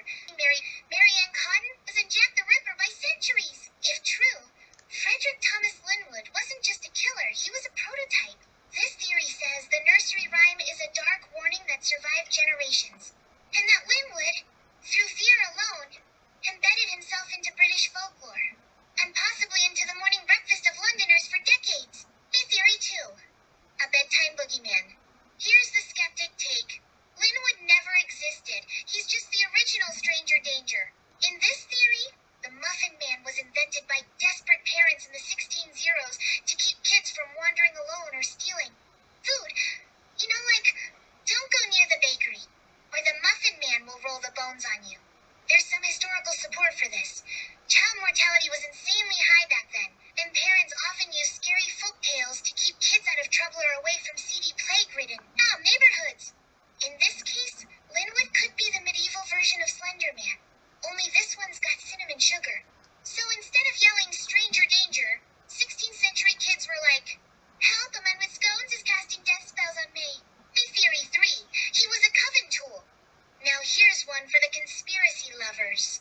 Linwood wasn't acting alone. This theory suggests he was under the control or employ of a witch's coven operating beneath Drury Lane. How would that work? Simple. The muffins were infused with herbal mixtures that caused hallucinations, paralysis, or willing compliance. Some even claim he was baking ritual offerings. That's right. He wasn't selling muffins, she was baking sacrificial pastries. There's a 1610 letter archived in the Church of England's collection describing a baker whose goods bring madness and shadow. Totally normal church note. All I'm saying is, the idea of a secret muffin-worshipping death cult is honestly kind of metal. And theory 4, he was a victim of a cover-up. Now, wild card theory. Some say Linwood may not have been the killer at all, but the scapegoat. It's possible that Linwood, as a prominent baker, got caught up in a local power struggle between rival guilds or religious factions. Accusing him of murder, child snatching, and cannibalism would be an efficient way to ruin his name and get rid of him. In this theory, the nursery rhyme was a smear campaign gone viral Tudor-era cancel culture. Picture it. Hey, that baker's prices are too low. Let's say he eats kids. Cool. I'll write a poem. Boom. Legend born. Linwood's death. How did it end for the Muffin Man? The official story says he died in 1612. Some say he was dragged into the streets and hanged. Others say his bakery mysteriously exploded and only his apron was found in the rubble. One legend claims a vengeful mother poisoned him with his own batter. But here's the twist. No grave, no public execution record, nothing concrete. His name vanishes from any written ledger after 1612. It's like he was baked out of history. The legend lives on, but his memory? Oh, that's stuck around. Today, tourists walk Drury Lane in London and buy Muffin Man souvenirs without realizing they're honoring a potential child-murdering pastry pusher. Children still sing his song. And British folklore books casually mention him as England's most infamous unknown. Creepy rhymes, creepy crimes, and no clear ending. Just the way we like it on this show. So who was Frederick Thomas Linwood? A baker, a butcher, a scapegoat? Maybe just a man who took muffin delivery way too seriously? One thing's for sure. If a strange man knocks on your door with a basket of muffins, don't ask what's in them. Nope, I'm not playing dice with breakfast. This has been Criminal Files. See you next time. Subscribe for more deep dives into twisted tales from the past. And remember, breakfast is the most dangerous meal of the day. What criminal case do you want to see next? Comment below. It's Hanako here again. Thank you all for watching. I hope you all enjoyed it. If you liked the video, don't forget to subscribe and hit the notification bell so you don't miss any of our upcoming videos. If you have any questions or suggestions, let me know in the comments section below. I'd love to hear from you, and feel free to share this video with anyone who might enjoy it too. Thanks again, and I'll catch you in the next video. Hey everyone, it's Nene here. Before we continue with the episode, I want to give a quick reminder that if you are interested to see more case files in VR chat, make sure to hit that subscribe button right down below. And be sure to turn that notification bell so you can get notified whenever Hayden upload a new video. Thank you so much. Enjoy the episode.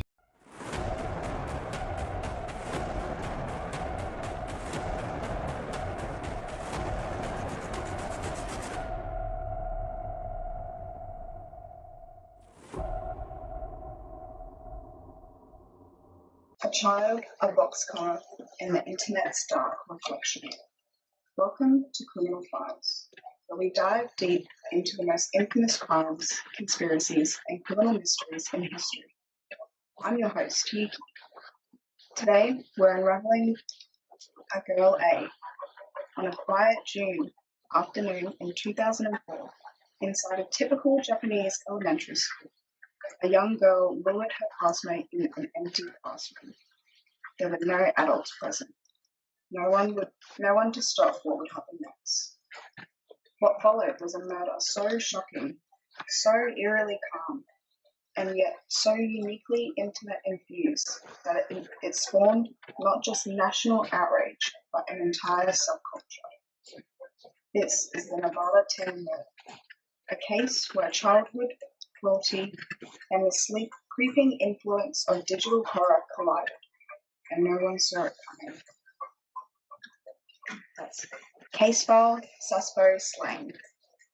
Let's start with the bare facts.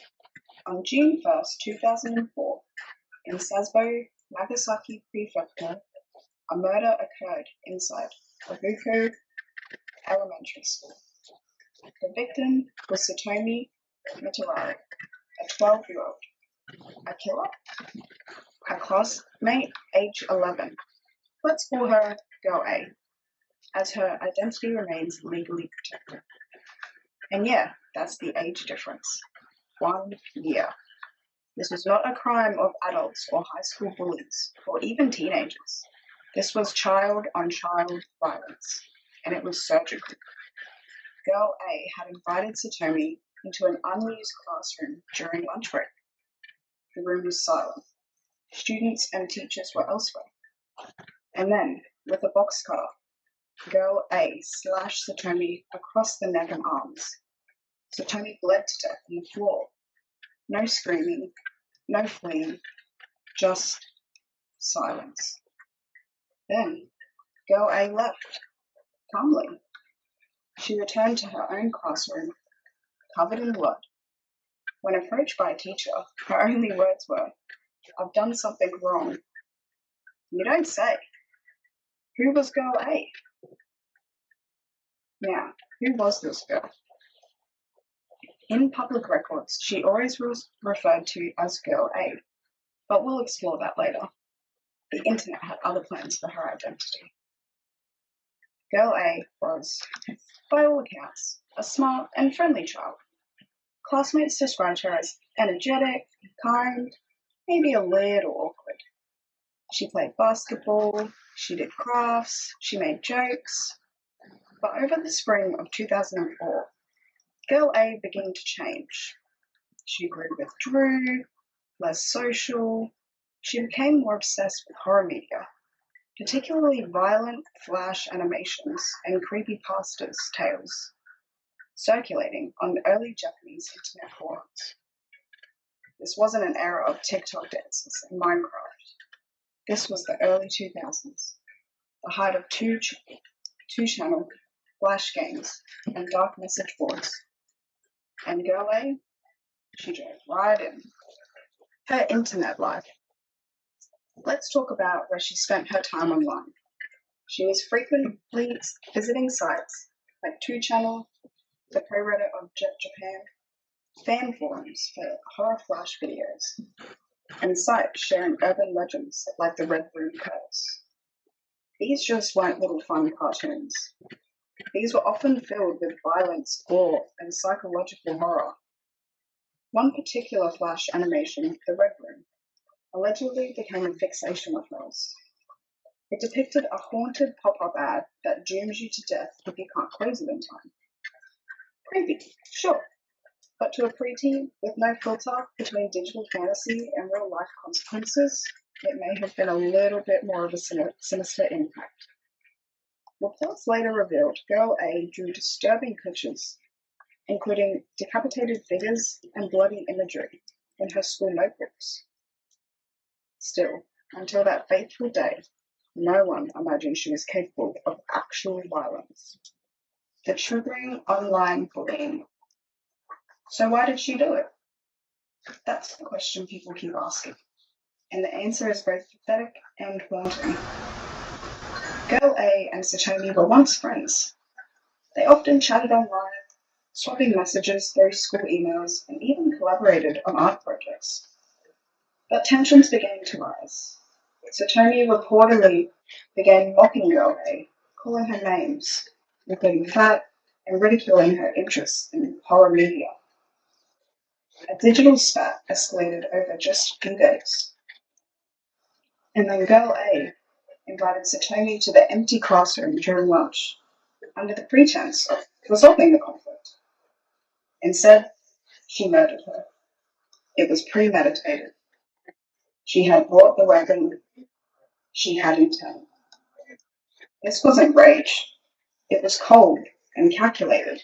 The aftermath, arrest, shock, and infamy. After the murder, Girl A was immediately detained. She showed minimal resistance. Authorities were baffled, both by the murderer and her emotional detachment. Psychologists were brought in. The media went wild. And then came the leaks. Somehow, a photo from Girl A's school yearbook got out. It showed her wearing a University of Nevada hoodie. And from that single image, a legend was born. Internet Legacy, Nevada 10. Now we enter the most bizarre part of this case. The internet does what it does best, and it took a tragedy and turned it into a meme. Because of this hoodie, Girl A was dubbed Nevada 10. 10 is a cute honorific in Japanese internet slang, often used to infantilize or playfully refer to someone, even disturbingly. Suddenly, people weren't talking about a real murderer. They were idolizing a killer. Fan art, animations, parodies, remixes, cosplays. It became a digital cult of personality. A murder face turned into a Mo character. And keep in mind, it wasn't a 17-year-old killer. This was the 6th grader. Cultural shockwaves. The reaction in Japan was a national gut punch. The Minister of Education publicly called the murder unthinkable. Parents demanded tighter restriction on internet use and school security. Girl A was placed in a juvenile reformatory, originally sentenced to 2 years of psychiatric care. That sentence was extended, and extended, and extended once again. She was eventually released in 2013 under a completely new identity. To this day, no one knows where she is. She could be anyone, anywhere. Deep dive theories. So now that we've got the timeline, let's dig into the big question. What the hell made an 11-year-old commit murder? Theory 1. A psychotic break. Some psychologists believe Girl A was in the early stages of psychosis or dissociative disorder. She became obsessed with violent media. She grew socially isolated. Her worldview may have warped, blurring fantasy and reality. Reports from her time in detention suggest she had emotional detachment and compartmentalization issues. Think horror fan meets mental illness meets unfiltered internet access. But critics say that lets her off the hook too easily. That mental illness can't explain premeditation. She planned that meeting. She brought that weapon. Was this illness or calculated? Theory 2. Internet desensitization. Another theory. Girl A was just a kid raised on digital lore. The early internet, especially forums like 2channel, weren't monitored. Kids could stumble into some truly dark stuff. She saw so much violence that death may have just become fictional in her mind. She wasn't trying to kill a person. She was trying to play out a story. But again, how does a child learn to slash a neck artery with precision? That takes intent, not just influence. Theory 3. She wanted to become a legend. Now this is where things get spicy. Some theorists, and I'm not saying that they're wrong, believe Girl A wanted to become a modern urban legend. She knew the Red Room. She knew horror stories. She wanted to write her own in blood, a real-life creepypasta. And if that was her plan, she succeeded. Nevada 10 is still whispered about in the depths of Japanese web forums. She became a digital ghost. Theory 4. Culture of silence. There's one more angle worth mentioning: Japanese school culture. There's an unspoken pressure in Japanese schools to maintain harmony, avoid conflict, and suppress emotional outbursts. Some argue that the lack of emotional outlets, combined with academic pressure, created a psychological power keg. Girl A couldn't speak about her age, so she acted out in it. Brutally. Epilogue. Where is she now? So what happened to Nevada 10? After nearly a decade of confinement, she was quietly released. She believed to be living under a new name, protected by anonymity laws. The only people who know her identity are the government, her therapists, and possibly her new employers, assuming she even has a job. Satomi Mitarari, meanwhile, is buried, forgotten by the internet, remembered by her family. Closing thoughts. This case is disturbing, not just because of the murder, but because of what happened after. How quickly a child killer became a meme. How tragedy became iconographical. How the line between fantasy and horror and real-world violence blurred in the broadband age. What makes the Vatican truly unsettling isn't that she killed her classmate. It's that we made her famous for it. So what do you think? Was this the result of untreated mental illness? A digital descent into desensitization? Or the most horrifying performance art of the internet age? Let me know. This has been Criminal Files. See you next time. Subscribe for more deep dives into twisted tales from the past. I'll be over here deleting my Red Room bookmarks. What criminal case do you want to see next? Comment below. It's Hanako here again. Thank you all for watching. I hope you all enjoyed it. If you liked the video, don't forget to subscribe and hit the notification bell so you don't miss any of our upcoming videos. If you have any questions or suggestions, let me know in the comments section below. I'd love to hear from you, and feel free to share this video with anyone who might enjoy it too. Thanks again, and I'll catch you in the next video. You're staring again. Makes me feel all warm inside. This mask, it smiles for me when I'm busy. Don't worry, I'll be quick. Probably. My sunlit human was there, a giant in a simple tunic. Our son, Oak, hanging from his arm like a determined little sloth. Our daughter using a rudimentary vine whip as a lasso, a squealing Bimo. The scene was chaos. A beautiful, breathing, domestic chaos that was now my central ecosystem of my world. My pack, my den, my heart walking outside of my chest. Finn's eyes met mine over the children's head. His smile was a physical warmth, a silent, "See? This is our life," I answered with the slight, almost impeccable softening around my eyes that he had learned to decipher as my purest joy. The peace, I had learned, was a temporary state, a calm between the strange, structured storms I now occasionally chose to navigate. The memories of my last gathering was a particular scent on the wind, perfume, ozone, and something metallic.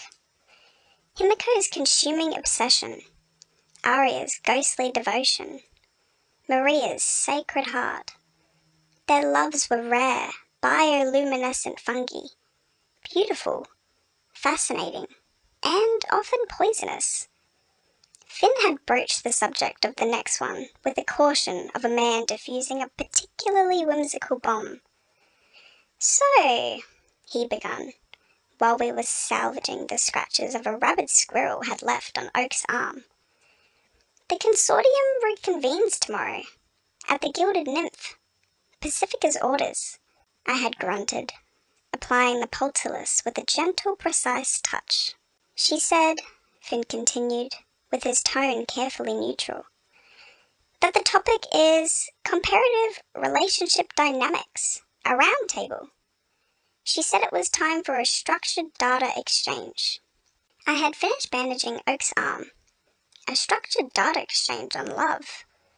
The concept was as alien to me as a shopping mall was to the forest. And yet, a part of me, a part that had now catalogued the different growth patterns of my children, was curious. How did these other strange, fierce women cultivate their particular emotional gardens? "I will go," I stated. Now, the day had come. As the twin sun began their descent, I felt the deep, grounding pull of the wild reseed, replaced by the low anticipatory hum. Anthropologic fieldwork. I pressed a kiss to Briarfern's strawn hair and to Oak's brow, which was still furrowed in a heroic pout. I gave Finn a look that was both a farewell and a command. The territory must be held, and the pack must be fed. He saluted. "We're domesticating the rabid squirrels. Diplomacy this time." A worthy, if foolhardy, endeavour. I stepped into the hollow of the transport tree, whispered the incantation, and felt the world dissolve into a stream of emerald energy.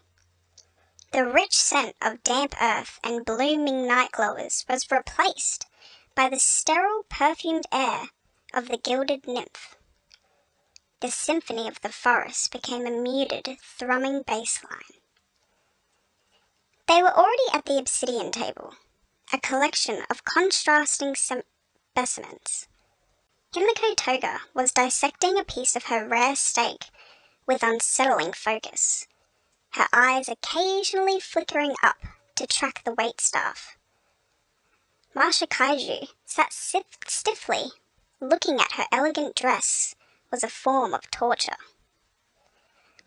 Ara Shiratori was a faint, shimmering outline, a sigh given form. And Pacifica Northwest was the presidenting authority, a vision of glacial perfection, in a dress of silver and white. "You are precisely 7 minutes late," Pacifica announced, not looking up from her data slate. "But I've accounted for primal timekeeping discrepancy in my schedule. Sit. We're beginning with foundational decisions." I slid into the booth, my attire of living moss and cured leather a direct challenge to the dead opulence in the room. Before I could even settle, a whirlwind of sequins and energy descended. "HW! You made it!" Crazy Meter exploded, throwing her arms around my shoulders. I tolerated it for precisely 2 seconds before a low growl rumbled in my chest. She released me, unfazed. "Love the energy. So feral. So authentic. We were just getting the briefing. Pacifica's running this like a board meeting. I love it. I brought a presentation." Pacifica sighed, a sound of profound suffering. "This is a round table. Crazy Meter, not a shareholder pitch." She tapped her data slate. Now, the premise of this discussion is to analyze the structural integrity and operational efficiency of our respective romantic partnerships. We will proceed in an orderly fashion.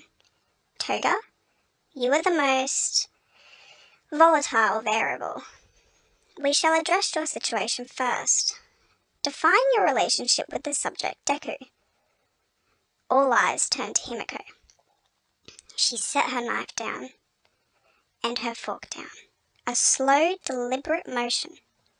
Her smile was a razor blade. Deku is my everything, she purred, her voice syrupy and dangerous. He's the sun I orbit. My love for him is biological, a fundamental need, like blood or air. I want to understand him, truly understand him, from the inside. Marsha paled. The inside? Himiko's eyes gleamed. I want to wear his skin.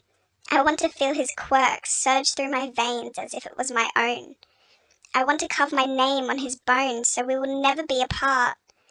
When he smiles, I want to steal that smile and keep it in a jar. When he bleeds, I want to drink it so he's a part of me. She looked around the table, her head tilted. Isn't that what love is?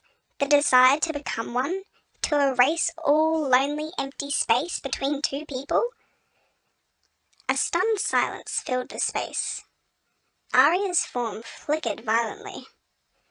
It was Crazy Mita who broke it, slamming her hand on the table. Yes! That's what I'm talking about! Total market saturation. You don't want to be just a partner. You want to be the parent company. You want to absorb his entire brand. It's aggressive. It's hostile. I love the ambition. It's not ambition, Himiko snapped back. Her playful tone vanished. It's the truth. It's the only pure form of love. You look at someone and you think, you're so perfect. I need you to be complete. It is not a business. It's a holy war. A hostile takeover is a holy war in the corporate world, Mita shot back, leaning across the table. But you're all passion, no plan. You're leaving locks of hair when you should be launching a proxy fight. You need to get on his board of directors before you should dissolve the company. You keep using these stupid words, Himiko snarled, a knife appearing in her hand, as if by magic. She pointed it at Crazy Mita. You don't get it. This isn't a game of pretend money. This is real. This is my heart. I feel my muscles coil, ready to intervene. This was the escalation I had anticipated. Enough! Pacifica's voice cut through the tension, cool and sharp like an ice shard. Toga, put the cutlery away. You are violating the code of conduct. Crazy Mita, your analogies are unhelpful. Your relationship, Toga, is a textbook example of unsustainable, high-yield, high-risk asset. It's fascinating from a theatrical standpoint, but it's destined for catastrophe, crash. The emotional viality alone is a liability. Himiko sank back, the knife vanishing. She looked sullen, but also strangely validated. You don't just understand the yield. Pacifica made a note on her data slate. Duly noted, Arya. You are the opposite end of the spectrum. A non-corporeal entity, tethered by the emotional attachment. Define your relationship with the subject, Ogeron. Arya's whispery voice was like the wind through a cracked tomb. My relationship is a memory. A very beautiful memory. She looked down at her translucent hands. I love him. I love how flustered he got. I love how stupid, brave face when he was scared but tried anyway. I miss the warmth of his hand. I miss the sound of his voice. A spectral tear traced a path down her cheek, freezing in a tiny crystal of sorrow before it vanished. Momo, she took my life, but she couldn't take this. This love, it's all I have left. It's my anchor. It's what's keeping me from fading completely. The table went quiet. The raw, quiet pain of her statement was a stark contrast to Himiko's violent passion. So it's a legacy, Crazy Meter said, her voice uncharacteristically soft. A brand that persists after the company has been dissolved. Arias nodded, a slow, sad movement. I suppose so. I'm a ghost of the love I felt, and I'll haunt that feeling forever. But it's so passive, Himiko injected, frowning. You're just waiting? You're not doing anything. You're not trying to be with him. How can I? Aria's voice broke.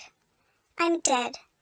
The only way I can be with him would be to drag him down here with me, and I could never do that. My love for him is what keeps me from being a monster. So I just miss him. And I love him. And that has to be enough. Marsha, who had been listening with a pained expression, suddenly spoke up. But it's not passive. It's loyal. It's a different kind of strength. To love someone so much that you would rather endure an eternity of longing than cause them a moment of harm. She looked at Arya with a newfound respect. I understand that. Pacifica made another note. A fascinating case. A love that can be transcended its operational life cycle to become a permanent non-physical asset. The ultimate brand loyalty. Shiratori, you have my condolences on the corporation dilution. Arya gave a watery, spectral smile. Thank you? Marsha, Pacifica continued, turning her cool glaze. Your situation is a unique corporate merger, or rather, a proposed merger, with a contested acquisition target. Define your relationship with the subject, Masachika Kuzu, with the parameters of your rivalry with your sister, Alia. Maria flushed a deep, beautiful scarlet. She fidgeted with the tablecloth. It's not a rivalry, not really. It's a shared catastrophe. She took a shaky breath. I love him. He's infuriatingly kind and dense, but he sees past my bluster. And Alia, my own sister, she loves him too. I see in the way she looks at him when he's not watching. I hear it in her voice when she talks to him in Russian, thinking I don't understand. She looked around the table, her eyes full of confused, earnest anguish. How can you love someone and hate that you love them? How can you love your sister and hate that she loves him too? Every kind word between them feels like a bad betrayal. Every silent meal is a battlefield. We share a room, we share a life, we share our secrets, and now we share this heartache. It's like we're two trees. Our roots are tangled around the same single source of water, and we're both slowly choking each other. A classic resource scarcity issue, Pacifica nodded, as if diagnosing a faulty engine. Two entities with near identical value propositions for a single contract. The solution isn't to choke. It's to demonstrate a superior value. What is your unique selling proposition? What do you offer that she does not? Marsha stared at her, baffled. He's not a contract. You can't just make a list of features. Why not? Pacifica asked, genuinely curious. Every relationship is an exchange. I provide Dipper with a social capital, logistics support, and a significant upgrade in his personal aesthetic. He provides me with intellectual stimulation, a moral compass, and access to a world of fascinating non-taxable assets. It's a balance exchanged. But love isn't transaction, Marsha cried, her voice rising. It's a feeling. It's messy and stupid, and it doesn't make sense. I can't just walk up to him and say, choose me, because I'm more emotionally available than my sister.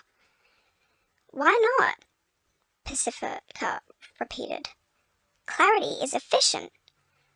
Because it's not that simple. Maria's shoulders slumped.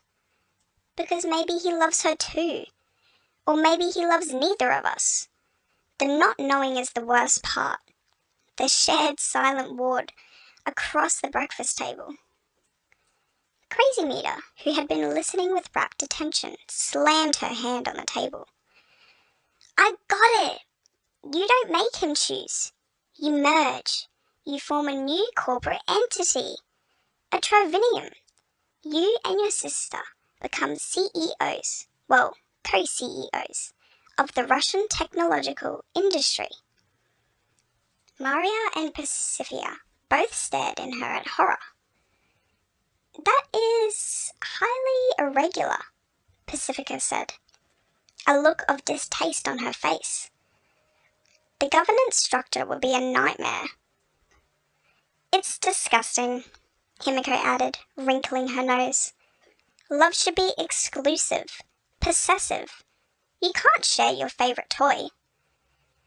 It's not a toy, Maria and Arya said in near unison.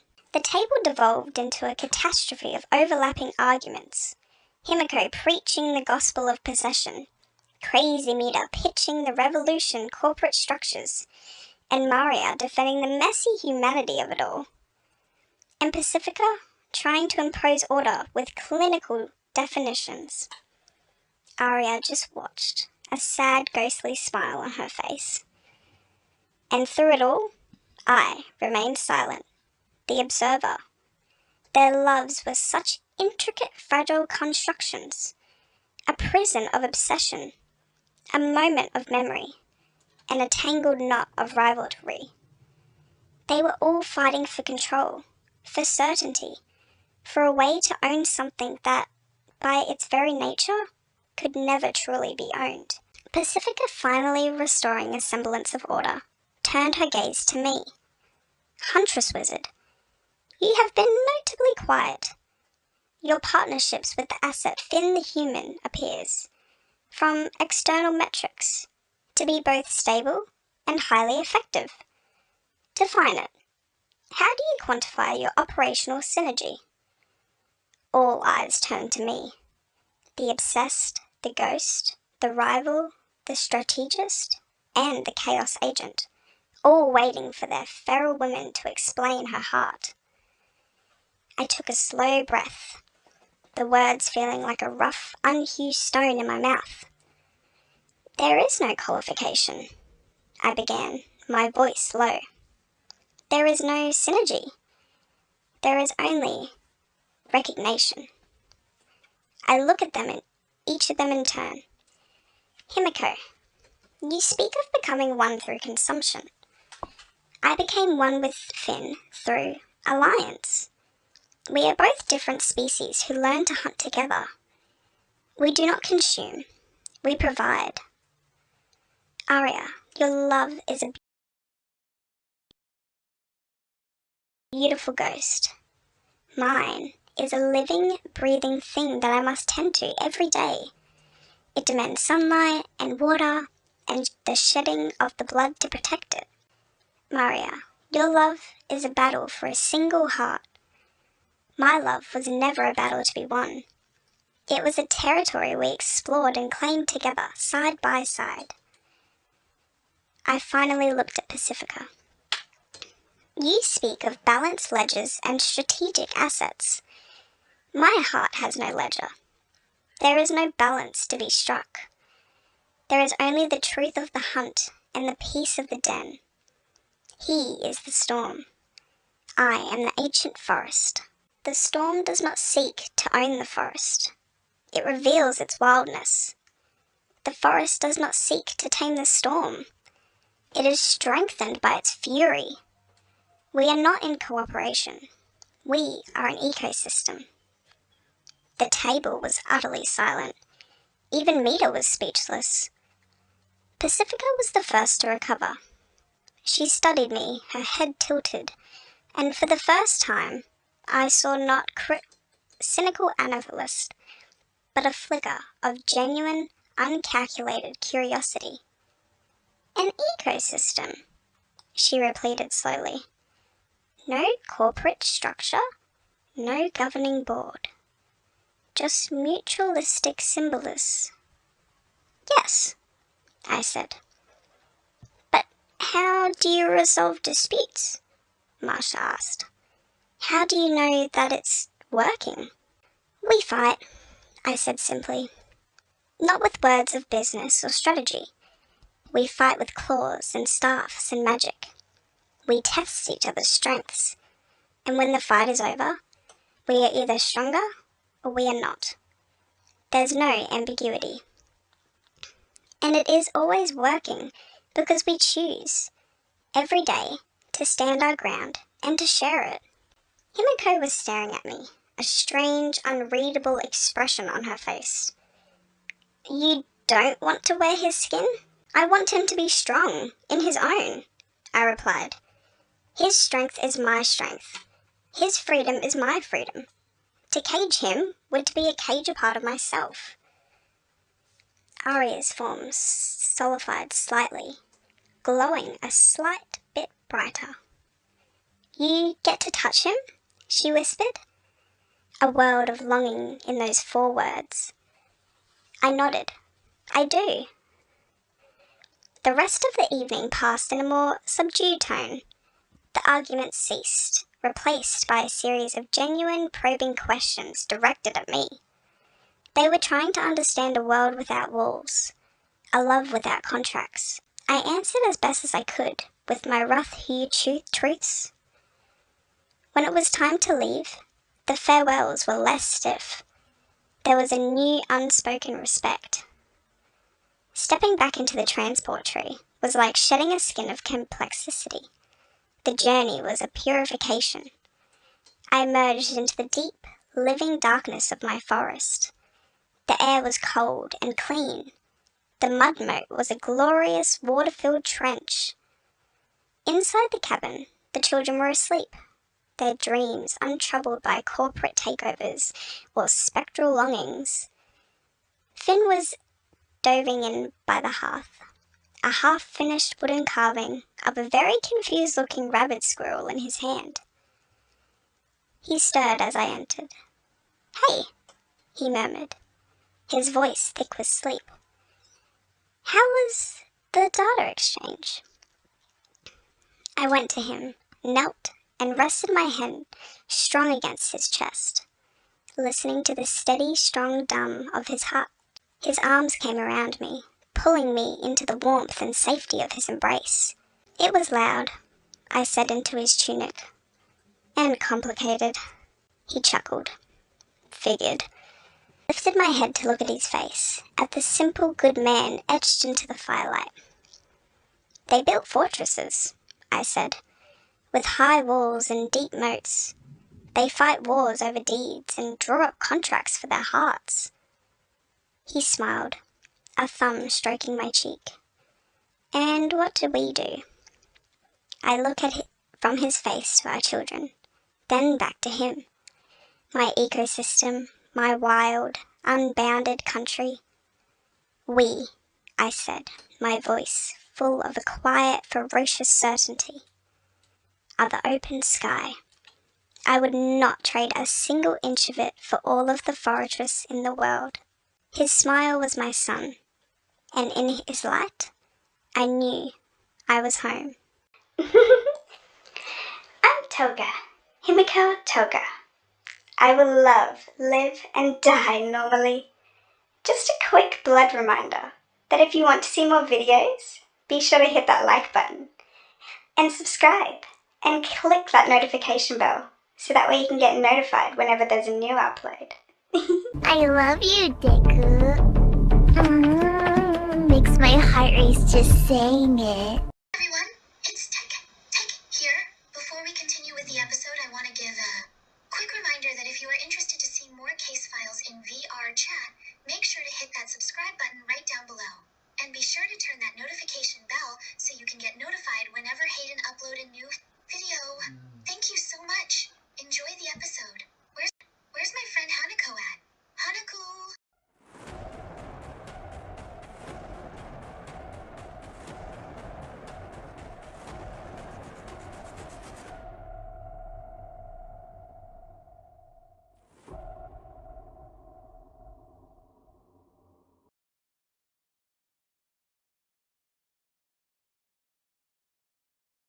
What is a story? Is it something we tell just for fun? To scare each other around the campfire? Or is it something more? Can a story breathe? It can take step out of the pages of a book or the pixels on a screen and into our world. Can it plant an idea so powerful, so terrifying that it becomes real? Most of the time, the answer is no. But on May 31st, 2014, in the quiet suburban town of Waukesha, Wisconsin, the line between fiction and a horror violent reality didn't just blur, it was torn to pieces. This is the case that true fans know, but few truly understand the depth of it. It is not a typical story about a predator. It is about a story of belief and the dark corners of the internet, and how a modern-day boogeyman named Slender Man convinced two 12-year-old girls to nearly kill their best friend. This is Criminal Files, where we dive deep into the most infamous crimes, conspiracies, and criminal mysteries in history. I'm your host, Jalitza, the Spirit Cat, and today we're diving into the case that asks the terrifying question: what happens when online horror becomes an offline nightmare? To understand this crime, you have to understand the monster at the center of it. And Slender Man is a fascinating and uniquely 21st century creation. He wasn't born from ancient folklore or centuries-old legends. Slender Man was created on June 10th, 2009, in a thread on the website Something Awful. The forum was holding a Photoshop contest to create paranormal images. A user named Eric Knudsen, under the alias Victor Surge, posted 2 black and white photos of groups of children. He edited in a tall, impossibly thin figure in a black suit, with elongated arms and a blank, featureless face. The captions mentioned this figure abducting children. The internet, as it does, ran with it. The simple, creepy image sparked a wildfire of collaborative storytelling. People started writing creepypastas, horror stories, copied and pasted across forums. They did YouTubes like Marble Hornets and Everyman Hybrid, which presented Slenderman in a found footage, pseudo-documentary style. He became a meme, a myth, a digital legend. He stalked children in the woods. He caused memory loss, nosebleeds, and paranoia in his victims, and he could extend his tentacle-like arms from his back. He was, for most people, a brilliantly effective piece of internet horror, a campfire story for the digital age. But for a specific demographic, impressionable, curious kids exploring the darker side of the web, he was something else entirely. He felt real. And that brings us to today's 3 subjects: Morgan Geyser and Issa Weir, both aged 12, and their friend, Peyton Leutner. By all accounts, these were normal middle schoolers. They were smart, creative, and obsessed with things that a lot of kids their age were in 2014. Adventure Time, YouTube, and like millions of others, they were fascinated by creepypastas and the world of online horror. They'd have sleepovers, watch scary videos, and try to scare each other. It was normal, if not a slightly macabre hobby. But for Morgan and Anissa, the fascination went deeper. They didn't just watch the videos, they immersed themselves in the lore. They began to truly believe in Slender Man. They started reading forums, the wikis, the sprawling, the confusion hundreds of anonymous users had built. And in that canon, they had found a directive to become a proxy of Slender Man, a servant who does his bidding. You had to prove your loyalty, and that usually involved violence. The girls later told police they believed Slender Man was real. They believed he lived in a mansion in the Nicollet National Forest in Wisconsin. They believed he could read their thoughts, and that he could be anywhere and everywhere. And, most chilling, they believed that he had threatened them and their families. They thought if they didn't prove themselves to him, he would kill everyone they loved. This belief system, this paranoid fantasy built on a foundation of internet fiction, began to calcify into a plan. They decided they had to kill someone. They chose their friend, Peyton. In the days leading to the attack, they made plans. They wrote notes. One note, found later, read, Plan. Go to the forest. Kill Peyton. Go to Slender Man. Become proxy. They discussed the best way to do it. Stabbing was the chosen method. They even had a specific date, May 31st, the anniversary of the original Slender Man post. This was their sacred mission. On the day of the attack, it was like any other Saturday. 3 girls had a sleepover at Morgan's house. In the morning, they told Morgan's parents that they were going to go play hide and seek in a nearby park. Instead, they walked to a public restroom in a park. There, according to the criminal complaint, Anissa told Morgan, "Go ballistic, go crazy." Morgan, without a word, began stabbing Peyton 19 times with a 5-inch kitchen knife she had brought from home. The attack was brutal and frenzied. Peyton was stabbed in the arms, legs, and torso. One stab wound pierced her liver and missed a major artery by less than a millimeter. It was a miracle she survived. After the stabbing, Morgan and Anissa simply left her there in the woods, bleeding out, believing she was dead. They started walking. Their goal? To trek the 1,000 acres of the woodland to find the Slender Man's mansion. Meanwhile, Peyton, in an incredible act of survival, managed to crawl out of the wooded area onto a bike path. A cyclist found her, bleeding profusely, and called 911. 911, what's your emergency? There's a young girl. She's covered in blood. She's been stabbed. She's saying her friends did it? Peyton was rushed to the hospital. She underwent emergency surgery and, against all odds, survived. Police now had a stabbing victim with 2 missing 12-year-old suspects. They immediately went to Morgan's house, where her parents were baffled, thinking the girls were just at the park. The gravity of the situation set in quickly. This wasn't a simple case of a fight gone wrong. This was an attempted murder. While police were scrambling, Morgan and Anissa were on their bizarre pilgrimage. They were picked up by a concerned motorist on the highway about 5 miles from their crime scene. The driver asked the parents where they were. The answer? They were runners that were trying to get to the Nicollet National Forest to see a figure that no one knew existed. The driver, Riley, creeped out, called the police. When officers arrived, the girls were calm. They were detained without incident. It was during their initial interviews that they truly saw the nature of the crime begin to unfold.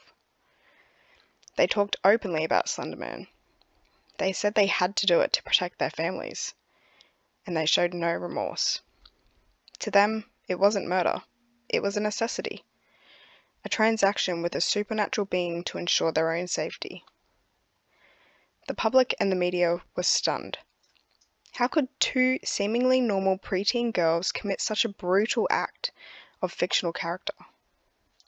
the legal system now had a monumental task to figure out not just what they did, but why they did it, and what to do with them. This case would become a landmark, pushing the boundaries of legal definitions of mental illness, criminal intent, and childhood fantasy. And all starts with our first theory. Theory 1. The Believers. This is the most straightforward, and in many ways, the most terrifying theory. It's the one the prosecutors leaned into, especially for Morgan Geyser. The idea that Morgan and Anissa were true believers. They weren't just kids playing a game that went too far. They had descended into shared psychologic delusion and built entirely around an internet myth. What we're looking at here is a profound break from reality. They were children at a critical stage of cognitive development. Their brains are still learning to distinguish fantasy from reality. When you immerse a deep mind in a consistent, detailed, and threatening narrative, especially one presented with a realistic found footage style, the boundaries can completely dissolve. For them, Slender Man wasn't a story. He was a tangible threat. The fear was real. The imperative to act, in their minds, was a matter of life and death. The evidence for this is compelling. Their online search histories were flooded with Slender Man content. They had notebooks filled with drawings and stories about him. In interviews, they spoke of him with a chilling matter of factness. Morgan in particular showed signs of this long before the attack. She had a history of hallucinations and delusions. She reported seeing ghosts, seeing Slender Man in her dreams, and even claimed seeing unicorns. Her reality was already more porous than most. Anissa, while perhaps less intrinsically prone to psychosis, was a follower, drawn to Morgan's powerful belief system. The plan itself, to walk hundreds of miles to a fictional mansion, shows a complete detachment from reality.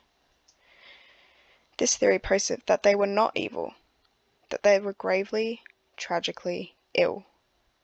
They were victims of their own impressionable minds and the unfiltered access to a dark, persuasive mythology that they were too young to process. But is that the whole story? Was it just a shared delusion? Or were there other more mundane factors at play? Which brings us to the second theory. Theory 2. The dark side of the fandom. This theory doesn't dismiss the belief, but it contextualizes it with a larger social framework. It argues that belief in Slender Man was less about the clinical psychotic break and more about the intense, all-consuming nature of online fandom and the desperate desire to belong. Think about it.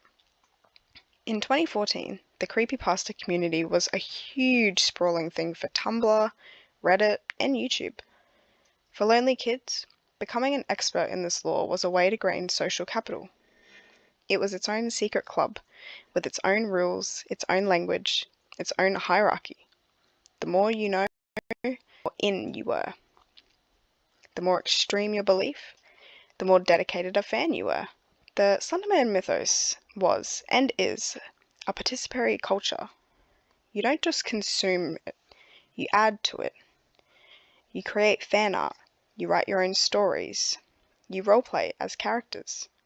For some, the logical endpoint of that participation is to live the story, to make the narrative real. It becomes a performative of identity. I am not just a fan, I am part of the myth itself. This is an incredibly potent draw for adolescents who are already trying on different identities and seeking a place to belong. In this reading, Morgan and Anissa weren't just believing in Slender Man, they were performing their fandom. The planning, the notes, the secret mission, it was all a part of the dark roleplay game that spilled out over the digital world and now into the physical one. The act of violence was the ultimate proof of their dedication, the thing that would cement their status not just as fans, but as legendary figures within the mythos. This theory suggests a blurred line between the genuine belief and the desire to be part of something bigger than themselves. It wasn't necessarily that they had fully believed a tall man in a suit would hurt their families, but that committing to the narrative, to the idea of it, was more important than reality itself. The social dynamics of their friendship, the leader, Morgan, the follower, Anissa, fueled this performance, each pushing the other further into the extreme. But wait, if this was a performance, a dark game, does that make them more or less culpable? If you know you're playing a game, but you decide to make it real, where does that leave us? This leads us to the most controversial and legally complex theory. Theory 3, the knowing actors. This was essentially the argument that the state tried to make, particularly against Anissa Weir. This theory posts that the girls may have been fascinated by Slender Man. They knew the difference between right and wrong. They knew that scabbing their friend was a criminal act, and they choose to do it anyway. The Slender Man story was not a delusion that drove them to do it, but an excuse, a framework they used to justify a pre-existing desire to hurt somebody. This is a difficult theory to swallow, given their age and the bizarre nature of the crime. But prosecutors pointed out evidence of planning and foresight. They brought the knife from home. They picked a specific date. They lied to Morgan's parents about where they were going. They chose a secluded spot. And after the stabbing, they knew to flee. This all suggests a level of cognitive awareness of the wrongfulness of their actions. They may have wanted to believe in Slender Man. They may have found the story thrilling. But at the moment of the attack, they knew Peyton was a real girl. The knife was a real knife, and their actions would have real and deadly consequences. The legal system hinges on the concept of a guilty mind. For a defendant to be found guilty, the state must prove they intended to commit the crime. The defense of not guilty by reason of insanity is an incredibly high bar to clear. You have to prove that, due to severe mental illness, disease, or defect, the defendant was not able to understand the wrongfulness of their actions. The prosecution's job was to argue that despite their strange beliefs, they understood that stabbing someone was wrong. The planning and the attempt to hide evidence were key to that argument. This theory is the coldest one. It removes the supernatural element and presents us with a chilling fact. 2 children attempted to murder another child. The why becomes almost secondary. The focus is on what. It forces us to confront the possibility of pure, unexplained evil residing in the hearts of 12-year-olds. It's an uncomfortable thought, which is why the other theories, involving mental illness and family culture, are often more palatable. But the legal system had to consider it. So, we have 3 frameworks. The believers, a psychotic break. The fandom, a performative social act. And the knowing actors, a conscious choice. The truth, as it is, almost always is a likely complex and horrifying cocktail of all 3. But the court had to untangle it. The fate of the 2 girls depended on it. And their paths through the legal system would be just as strange and unprecedented as the crime itself. Morgan Geyser and Anissa Weir were initially charged as adults attempting first-degree and intentional homicide. This decision sent shockwaves through the community. Charging 12-year-olds as adult for a Slender Man stabbing? It just seemed like a surreal overreach to many. But the Wisconsin laws allowed it for serious crimes, and the prosecutors argued the severity of the crime warranted it. However, the defense quickly mounted a challenge, arguing that the girls were not competent to stand trial, that they couldn't understand the proceedings or assist in their own defense due to severe mental illness. Began years of psychological evaluations, hearings, and legal maneuvering. The cases were eventually separated, and both would ultimately hinge on the results of those mental evaluations. Let's start with Anissa Weir.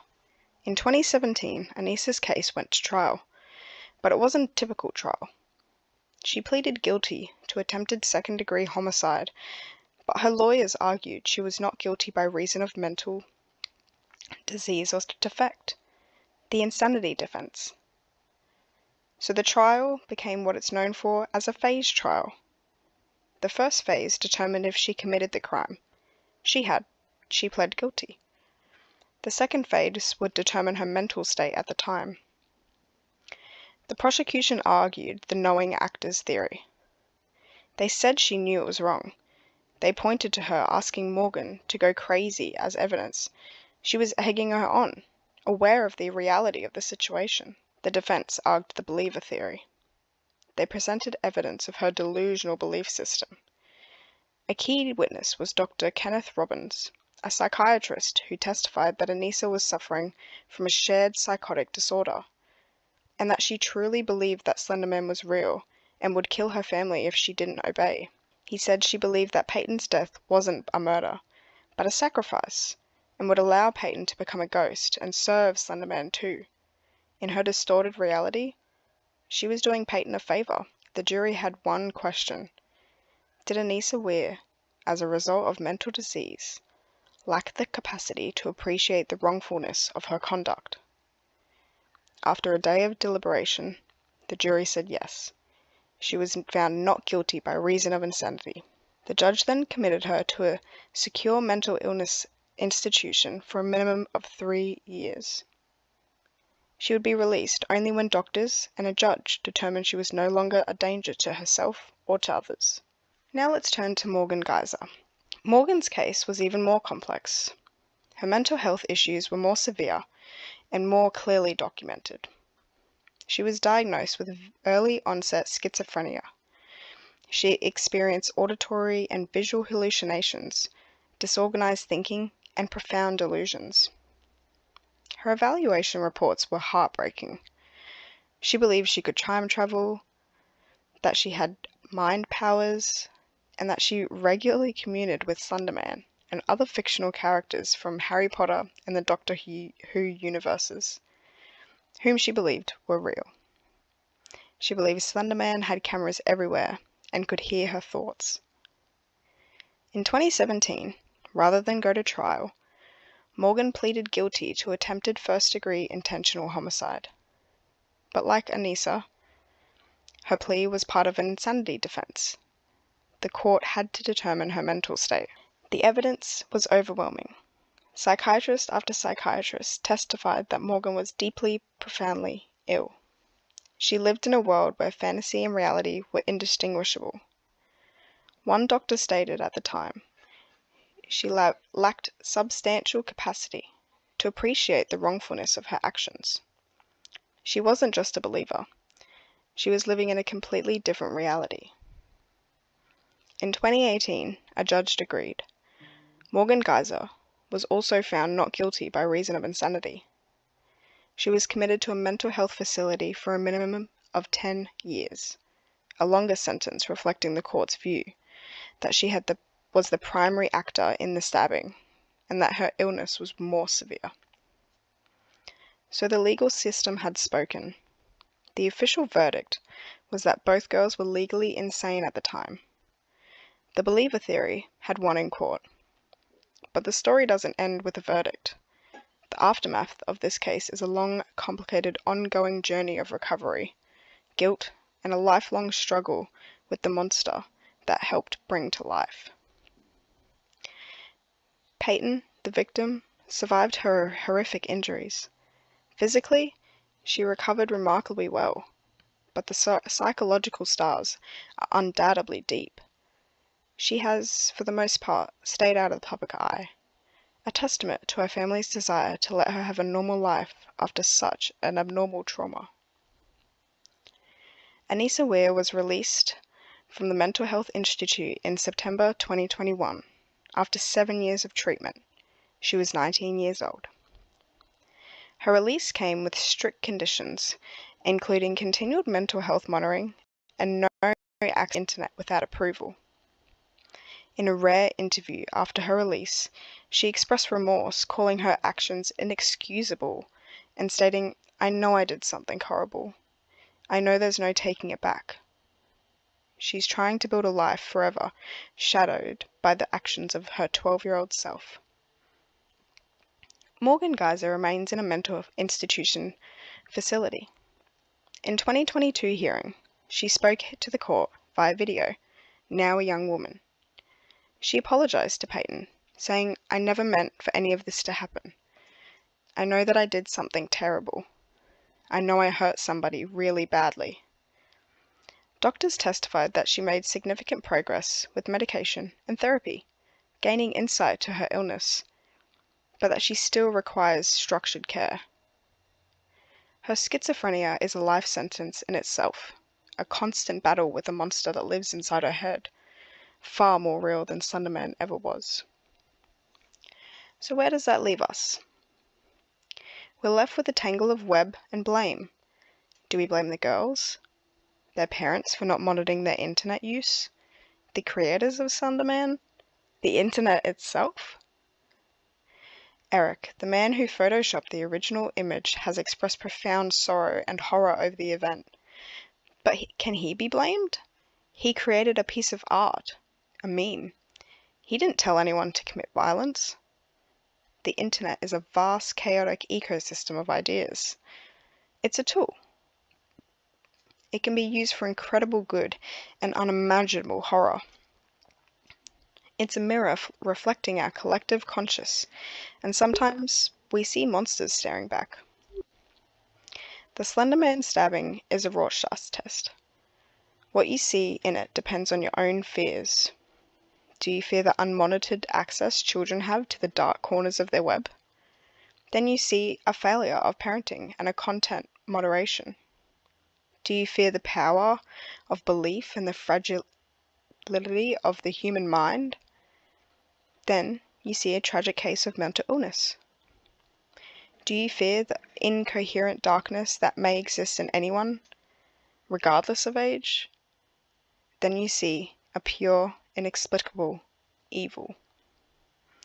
Perhaps the most terrifying theory of all is that there is no single answer, that it was a perfect storm, a vulnerable mind prone to psychosis, a persuasive and detailed online mythology, and a powerful social dynamic between two friends, and the impulsive, dramatic nature of adolescence.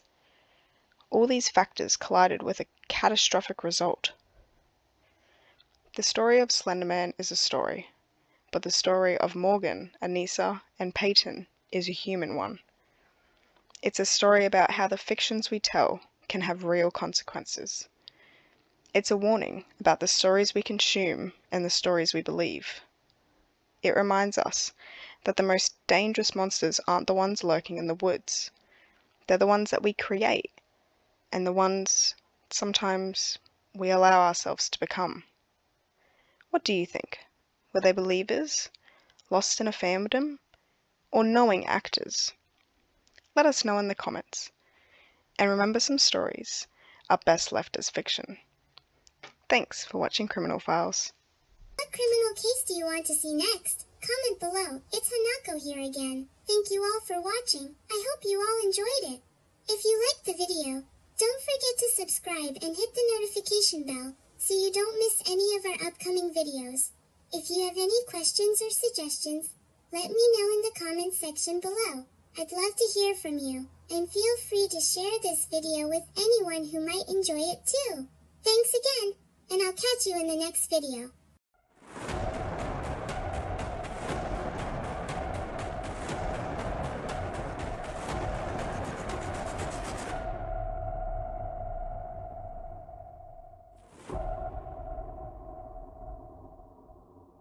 Welcome to Criminal Files, where we dive into the most infamous crimes, conspiracies, and criminal mysteries in history.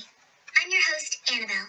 Today on Criminal Files, we're going to break down exactly what happened that day, minute by minute, bullet by bullet. We'll examine the shooter's motives, the security failures, and the conspiracy theories that exploded across the internet in the aftermath. This is unlike any episode we've ever done. Because this isn't history from decades ago, this is history that's still unfolding, with questions that remain unanswered, even a year later. July 13, 2024. A warm summer evening in Butler, Pennsylvania. What began as a typical campaign rally would become one of the most shocking security failures in American history. An event that would change a presidential election, test the Secret Service, and leave the nation asking, how did this happen? And why? Welcome to Criminal Files, where we investigate the unanswered questions behind the attempted assassination of Donald Trump, the setting of a perfect storm. To understand how this happened, we need to reconstruct the scene. The Butler Farm Show grounds, an open-air venue in rural Pennsylvania. Trump was campaigning in a crucial swing state, just days before the Republican National Convention. Approximately 10 supporters gathered to hear him speak that evening. The stage was set up in a large field, with security perimeters established by the Secret Service. But here's where things get interesting and concerning. The security plan created an outer perimeter and an inner perimeter, with screening checkpoints for attendees. But beyond these secured areas stood several buildings, including a complex owned by AGR International. This building, approximately 140 meters from the stage, would become the shooter's nest. Despite its clear line of sight to the podium, it wasn't adequately secured by the Secret Service. Why? Because according to planning documents, supervisors expected large farm equipment to be positioned to block the view, but those equipment pieces were never placed there, and nobody communicated this critical change up the chain of command. This was the first in a series of failures that would create what security experts now call a perfect storm of vulnerabilities. The Secret Service had actually increased Trump's security detail in recent weeks because of intelligence, indicating Iran was plotting to assassinate him, but that intelligence wasn't shared with the local law enforcement agencies helping secure the event. Communication breakdowns, assumptions about physical barriers, and siloed information, all creating conditions that would allow a 20-year-old with an AR-15 style rifle to nearly change the course of American history. The attack. 121 seconds of chaos. Let's break down the timeline of the attack itself, reconstructed from law enforcement reports, eyewitness accounts, and audio analysis. 6:05 p.m. Trump begins his speech. Approximately 400 yards away, Thomas Matthew Crooks has already scaled an air conditioning unit to access the roof of the AGR International Last Main building. He's carrying an AR-15 style rifle chambered in 5.56 45mm NATO, equipped with a Holosun AEM's red dot sight, a weapon capable of 2 3-inch accuracy at 100 yards. 6 p.m. Crooks moves across interconnected roofs to reach his firing position. Multiple bystanders spot him on the roof and alert the police. Records show a local law enforcement officer radios, "Someone's on the roof." 8 p.m. search operation begins. But here's where confusion sets in. There were 2 command posts at the rally, instead of one unified command center. Communications were a chaotic mixture of radio, cell phone, text, and email. The message about a suspicious person on the roof doesn't reach all key personnel. 10 p.m. Crooks assumes a firing position. The slant of the roof and 2 trees largely conceal him from the view of Secret Service snipers. Meanwhile, Trump is speaking about border security, gesturing toward a chart displaying immigration statistics. 11 p.m. Crooks fires 8 rounds in approximately 4 seconds. One bullet grazes Trump's upper right ear. Another kills firefighter Corey Compratore, who reportedly shielding his family with his body. 2 other attendees are critically wounded. 4 seconds after Crooks begins firing, Aaron Zalaponi, a member of the Butler County Emergency Service Unit, shoots at Crooks and hits his rifle, preventing him from firing more shots. 12 seconds later, a Secret Service counter-sniper team fires on and kills Crooks. As shots ring out, Trump drops behind his podium. Secret Service agents form a protective shield around him. Then, in what would become an iconic moment, Trump rises with blood on his face and ear, pumping his fist in the air and shouting, "Fight! Fight! Fight!" as agents escort him off stage. From the first shot to neutralization of the shooter, approximately 16 seconds. But the planning failures that made those 16 seconds possible took hours, days, and weeks to develop. Table timeline of the attack. Time, event, significance. 6:05 p.m. Trump begins speaking. Crowd is focused on the stage. 6 p.m. Crooks reaches firing position. Multiple bystanders apothem. 8 p.m. Someone's on the roof. Radio call. Failed communication protocols. 6. 11 p.m. Crooks fires rounds. Trump wounded. 1 killed. 2 critically injured. Les 4 secondes. Zalipois hit Crooks rife. Prévent dictionnel saute. Plus 16 seconds. Secret Service kills Crooks. Immediate threat neutralized. The shooter, who was Thomas Matthew Crooks. Perhaps the most lingering question of all. Who was Thomas Matthew Crooks? And why did he do it? Thomas Matthew Crooks, as a 20-year-old from Bethel Park, Pennsylvania, being about an hour's drive from the rally site, he had no criminal record. He purchased his rifle legally from his father. He worked as a dietary aide at a nursing home, with former co-workers describing him as quiet but not overtly political. In the days before the attack, Crooks took specific steps that suggest careful planning.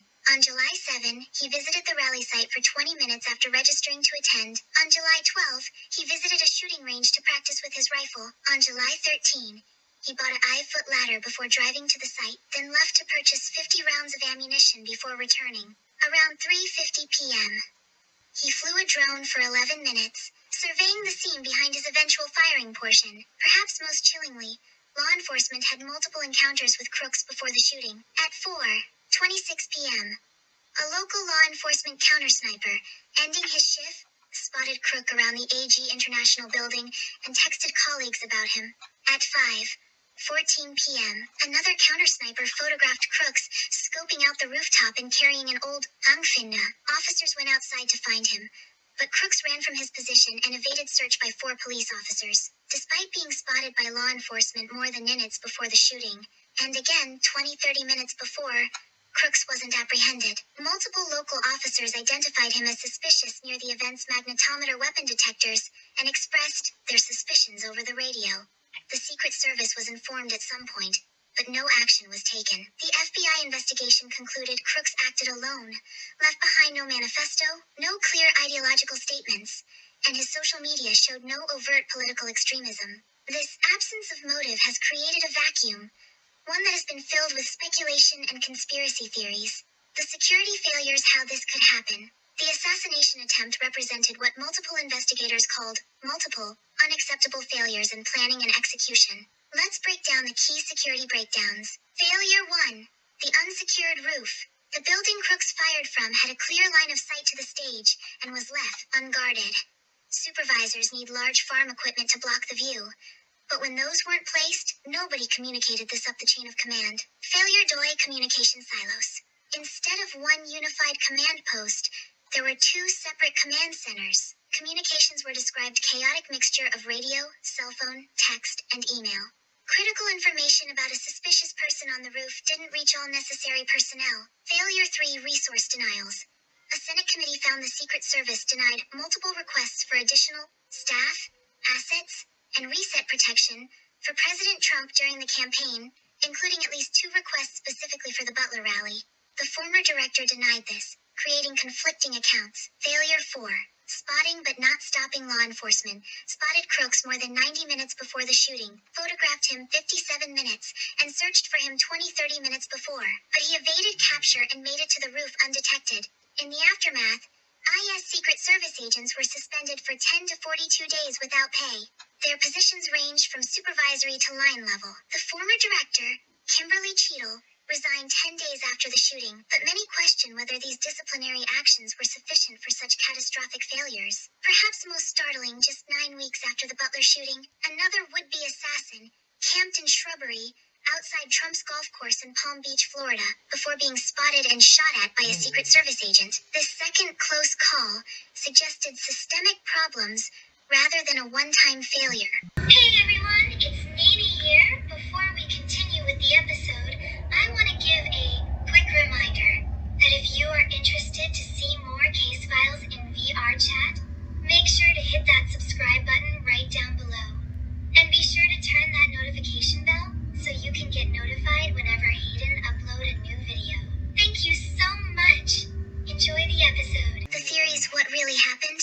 With any consequential events, competing narratives emerge. Let's examine 5 prevailing theories about the assassination attempt, separate from speculation. Theory 1.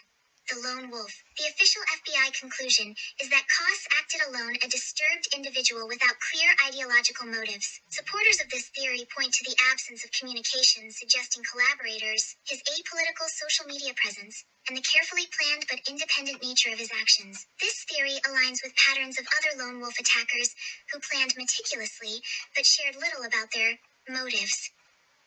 The fact that was killed at the scene means we may never fully understand what drove him, leaving this the simplest but perhaps least satisfying explanation. Theory 2.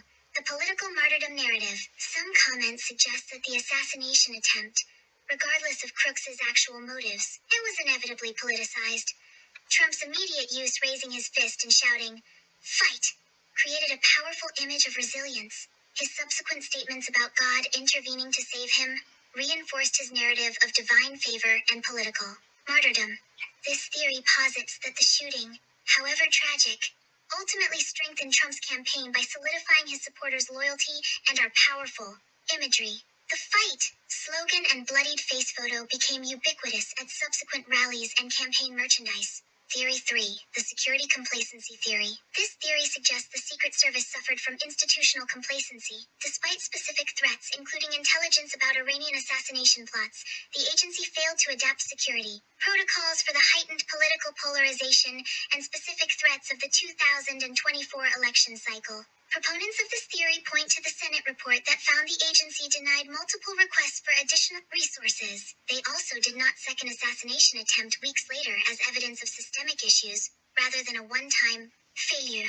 Theory 4. The conspiracy theories. In the absence of clear motives, conspiracy theories flourished online. Some claimed Crooks was part of a larger plot, pointing to his ability to evade security despite being spotted. Others suggested the shooting was staged, despite overwhelming evidence to the contrary. The most widespread conspiracy theory claimed the shooting was a false flag operation designed to generate a sympathy for Trump. These spread rapidly on social media, despite being debunked by law enforcement investigations and the extensive evidence of real injuries and death. The persistence of these theories highlights how deeply polarized the American public had become, with many people rejecting official NARU regardless of evidence. Theory 5. The institutional failure theory. This theory suggests that no single person or decision caused the security breakdown, but rather a cascade of smaller failures across multiple agencies. The building wasn't secured because assumed that barriers weren't in place. Communications failed because too many systems were used. Crooks was spotted but not stopped because of coordination gaps between local and federal law enforcement. This theory is perhaps the most troubling because it suggests that even with competent individuals doing their jobs reasonably well, system vulnerabilities can create catastrophic outcomes. Fixing these problems requires more than disciplining a few agents. It demands institutional reform. The aftermath, changes, and consequences.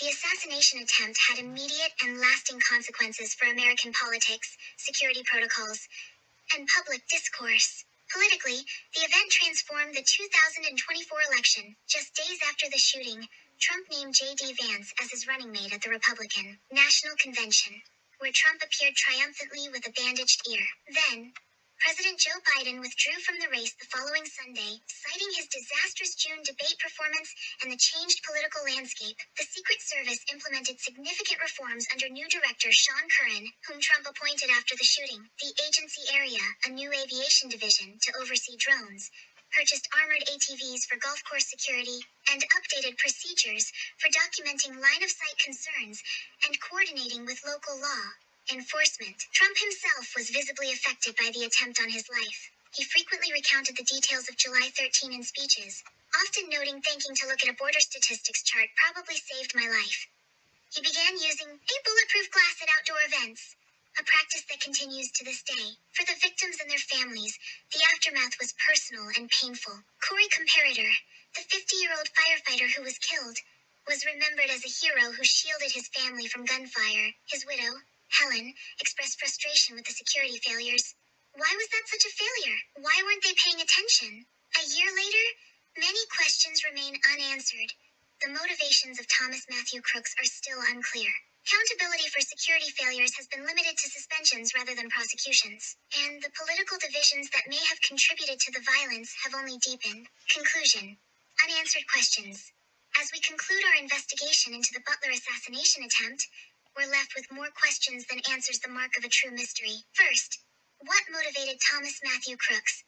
Without a manifesto or clear ideological statements, we may never understand what drove a 20-year-old with no criminal record to attempt a political assassination.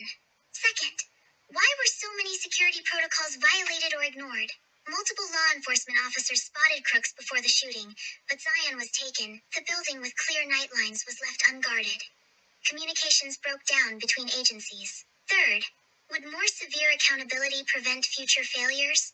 With only 6 agents receiving suspensions, none criminal charges, some wind, the response matches the severity of the failure. Fourth, how has this event changed American politics forever? The image of a bloody Trump raising his fist has become iconic, cementing perception among supporters as a resilient fighter while deepening political divisions. Finally, could this happen again? Despite reforms, the second assassination attempt weeks later suggests systemic problems that may not be resolved. What we do know is this: on July 13, 2024, multiple systems failed. A young man became violent in ways we still don't understand. A presiding judge was wounded. A bystander was killed, and a nation's sense of security was shattered. The story of Butler isn't just about what happened, it's about what happens next. How we respond to violence, how we hold power accountable, and how we seek truth in an era. This has been Criminal Files. If you have information about this case, or want to share your thoughts, reach out to us on social media. Subscribe for more investigations into the mysteries that shape our world. Table key figures in the Butler assassination attempt. Person role significance. Thomas Matthew Crooks, a 20-year-old shooter who fired shots from the rooftop. Donald Trump target former president wounded in Shore. Pori Comparator victim firefighter killed while shielding his family. Kimberly Chettle, former Secret Service director, resigned 10 days after the shooting. Sean Curran, the current Secret Service director appointed by Trump after the shooting. Aaron Zalaponi, Butler County Emergency Service, sought Crooks's rile, preventing more shots. What criminal case do you want to see next? Comment below. It's Hanako here again. Thank you all for watching. I hope you all enjoyed it. If you liked the video, don't forget to subscribe and hit the notification bell so you don't miss any of our upcoming videos. If you have any questions or suggestions, let me know in the comments section below. I'd love to hear from you, and feel free to share this video with anyone who might enjoy it too. Thanks again, and I'll catch you in the next video.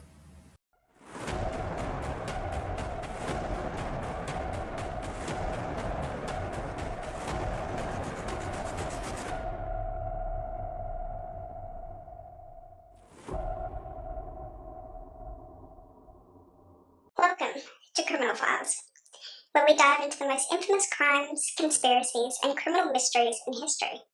I'm your host, Annabelle. Today, on Criminal Files, it's a date that is burned into a collective memory of our generation. A day that changed everything. September 11th, 2001. We all know the story. 19 hijackers, Al Qadiyah, 4 planes. The Twin Towers fell to fire and impact damage. The Pentagon, Flight 93. A tragedy born from intelligence failures and a devastating, but relatively simple, terrorist plot. For over 2 years, that story has been picked apart, analysed, and challenged by architects, physicists, pilots, and intelligence experts. They point to anomalies and unanswered questions, to evidence that seems just off. We're not just remembering 9/11, we're investigating it. We're diving into the darkest, most persistent theories that suggest the truth of that day is far more complex and far more sinister than we have ever been told. This is the 9/11 episode. You won't see anything else anywhere, so strap in. Let's start with the very core of this event, the collapse of the Twin Towers. The official report from the National Institute of Standard and Technology, the NIST report, concludes that the impacts of the plane severed critical columns, but more importantly, the ensuing jet fuel fires weakened the structure, steel floors, and columns to a point of failure. Essentially, the heat made the steel soft, and the upper floors pancaked down onto the lower ones, seems plausible, right? All saw the incredible fires, but almost immediately, a group of architects and engineers, over 3,000 of them now, formed Architects and Engineers for 9/11 Truth. And they say that the physics just don't add up. Their argument rests on a few key points. First, free fall acceleration. Watch that. For a building to collapse primarily due to gravity, the resistance of the intact lower floors must slow the descent. It's basic physics. But these buildings didn't just fall. They imploded, collapsing virtually symmetrically, straight down, at nearly the same speed as a bowling ball dropped from the roof. As physicist Dr. Stephen Jones put it, the measured collapse time is almost identical to the time of an object would take to fall from the roof of the ground in a vacuum. Where was the resistance? The official explanation says that the falling mass was so immense it simply overwhelmed any resistance. But skeptics argue that this is physically impossible without the resistance being simultaneously removed. Which brings us to point 2, the forensics evidence. For weeks after 9/11, rescue workers and reporters reported seeing pools of molten metal in the basement of the towers. Steel meets at around 2,750 degrees Fahrenheit. Jet fuels burns, which are primarily hydrocarbon. They burn hot, but they're inefficient in open air. They typically max out at 1,800 Fahrenheit. So how did these pools of liquid steel form? Theory 1. A high temperate incendiary material was already in the building, and that material is thermite. Or more specifically, it is a more powerful cousin, nanothermite. Thermite is a mixture of aluminum and iron oxide powder. When ignited, it creates a violent, ultra-hot, over 4,500 degrees Fahrenheit reaction that can cut through steel like a hot knife through butter. It is used in controlled demolitions and by the military to disable artillery. The claim is that these pre-planted thermite charges were strategically placed on key structural columns, and they were used to slice through the building's skeleton at precisely the same time, enabling that free-fall collapse. And the evidence? In 2009, a group of researchers, including Dr. Jones, published a paper in the Open Chemical Physics Journal. They claim to have found active thermite material in multiple samples of dust collected from around the World Trade Center site after the collapses. Not just residue, but unreacted red/grey clipped chips that would initiate in a lab, producing that same ultra-hot, iron-rich droplets. The implications of this are massive. If true, it means that the collapse wasn't just an accident of fire. They were a planned, controlled demolition. And that changes everything about who is responsible. But the anomalies don't just stop with the Twin Towers. In fact, the most bizarre collapse of the day was the third building that most people don't even remember. The World Trade Center, a 47-story skyscraper. It was not hit by a plane. It suffered limited fires, mostly on a few floors. And yet, at 5:20 in the afternoon, it collapsed perfectly into its own footprint. The official report? Fires. Again. But for years, this was the single biggest red flag for researchers. Why? Because it looks, sounds, and behaves exactly like a classic controlled demolition. Listen to the audio. Those sounds are textbook demolition charges. Symmetrical collapse. Freefall speed over 2 seconds of its descent, meaning zero structural resistance. Even the BBC famously reported the building's collapse over 20 minutes before it actually fell. Jane Stanley said, and indeed, we have an unconfirmed report this afternoon that the Salmon Brothers building, number 7, the building behind me, has also collapsed. How did they know? The official explanation is chaos and miscommunication. The theory? Because it was part of the plan.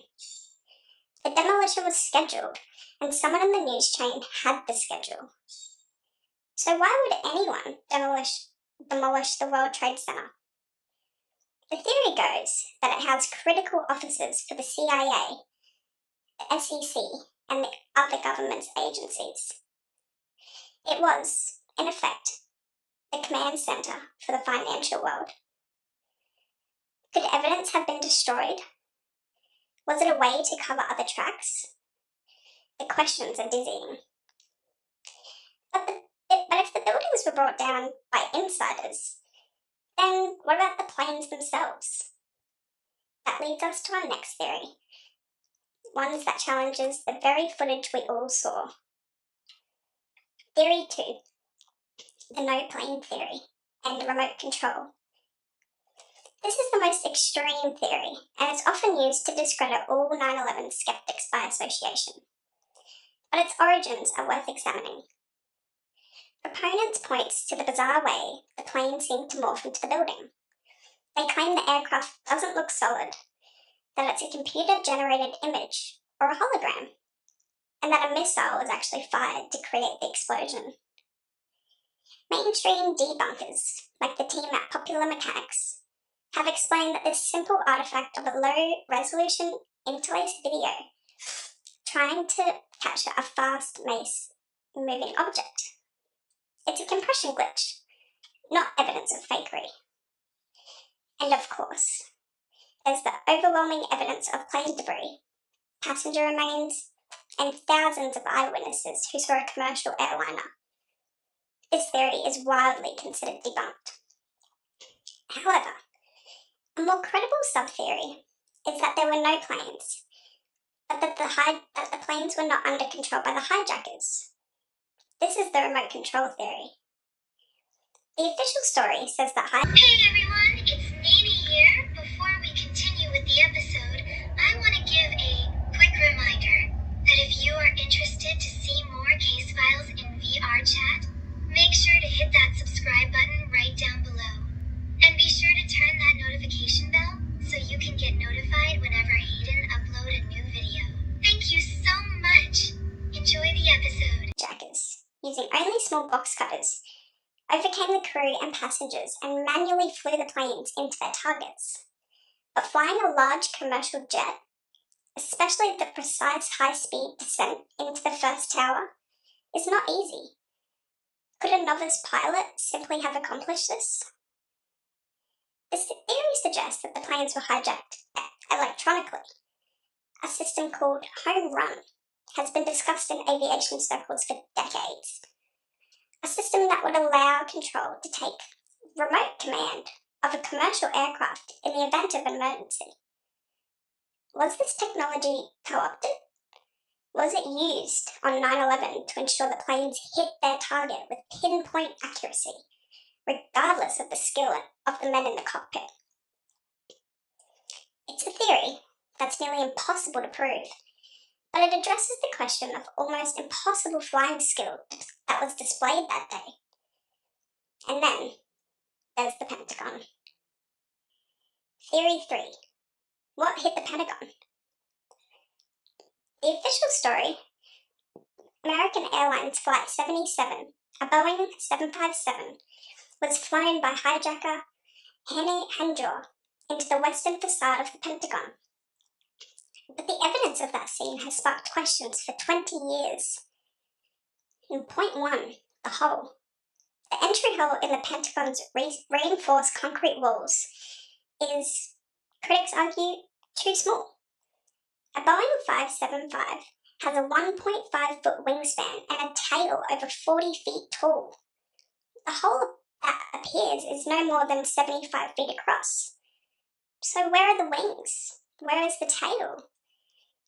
The official explanation is that the wings were folded back on impact, and the fuselage telescoped inwards, but skeptics find this unsatisfying. Point 2. The debris. Where is it? There was no large, recognisable piece of a plane engine, landing gear, or fuselage at the iconic photos. The lawn is mostly scorched, but relatively clear. Compare this to the field in Shanksville, Pennsylvania, where a much smaller plane, Flight 93, left a massive crater and debris scattered over miles. Point 3. The video. The Pentagon is one of the most heavily surveillanced buildings on this planet, yet only a few frames of security camera footage was ever released by the FBI, and they show little more than a blur. Why not release all the footage to settle the questions? The FBI says it's to avoid compromising security, but theorists say it's because the footage doesn't show a plane. So if it wasn't Flight 77, what was it? Theories range from a small business jet to a cruise missile to a drone plane. The most common claim is that Flight 77 was shot down or landed somewhere else, and the Pentagon was hit by a missile created a justification for war. Donald Rumsfeld said, "The topic today is an adversary that poses a threat, a serious threat, to the security of the United States. This adversary is one of the largest bastions of central planning. It is the Pentagon bureaucracy."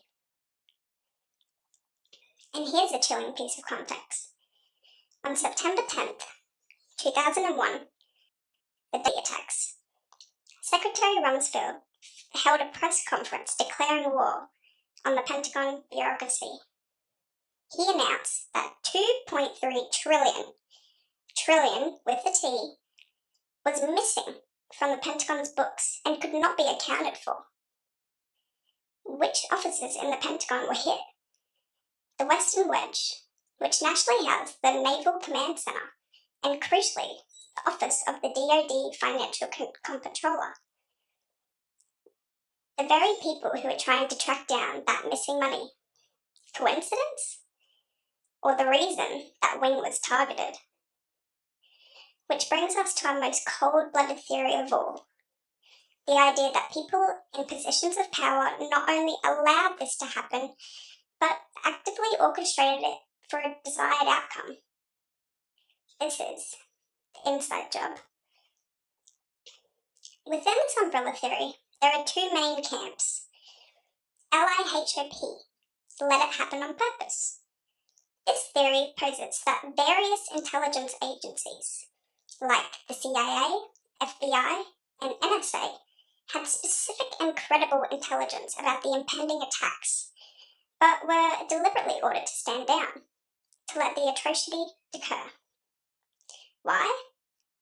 To create a new Pearl Harbor, a catalyzing event that would shock the American public into supporting a new radical agenda, the war on terror, the invasions of Afghanistan and Iraq, the Patriot Act, and a massive expansion on domestic surveillance.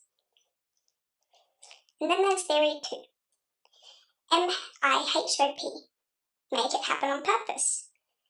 This is the darker, more direct theory. It suggests that elements within the US government, or a hidden cabal, actively planned and executed the attacks, using pasties like Mohammed Atat and his team to take the blame.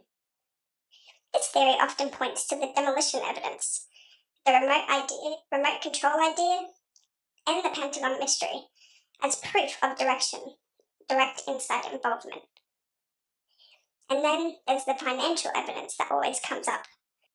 In the week before 9/11, there was a massive unprecedented spike in put options purchased on the stock of United and American Airlines. A bet that their stock prices would plummet. There was also a suspicious number of put-on companies located in the World Trade Center, and on the reinsurance companies that would have to pay out the claims of the disaster. The 9/11 Commission called these trades unusual, but ultimately concluded that they were not connected to the hijackers and likely made by people with no foreknowledge. But the sheer volume of these trades, which would have netted someone hundreds of millions of dollars, remained a huge red flag for insider knowledge. So, where does this leave us? We're left with an official story that for many is full of holes. And we're left with a series of alternative theories that range from scientifically plausible to wildly speculative. It is more likely that a few terrorists with box cutters defeated the entire US military and intelligence apparatus in a single morning, causing 3 steel-framed skyscrapers to suffer completely, demolition like a collapse for the first time in history due to a fire?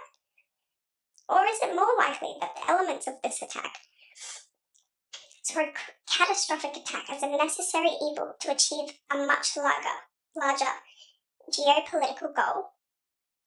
That they either let it happen on purpose or actively made it happen on purpose? The truth is, we may never know with 100% certainty. The crime scene was quickly cleaned up, and the steel was hastily recycled. Key evidence was destroyed. The official investigator was hamstrung by politics and limited access. But the question remains. They persist for a reason. They persist because the official story feels incomplete. They persist because the scale of the failure is so immense it strains belief. They persist because when you look at the events of that day, not as a standalone tragedy, but as a catalyst for 2 decades of war, surveillance, and geopolitical upheaval, it all feels a little too convenient. The greatest crime of the 21st century remains an open file. The victims, their families, and the world deserves answers that are clear, consistent, and complete. Until then, the investigation continues. What do you think? Let us know more in the comments below. And for more deep dives into history's greatest mysteries, don't forget to like, subscribe, and hit that notification bell. What criminal case do you want to see next? Comment below. It's Hanako here again. Thank you all for watching. I hope you all enjoyed it. If you liked the video, don't forget to subscribe and hit the notification bell so you don't miss any of our upcoming videos. If you have any questions or suggestions, let me know in the comments section below. I'd love to hear from you, and feel free to share this video with anyone who might enjoy it too. Thanks again, and I'll catch you in the next video.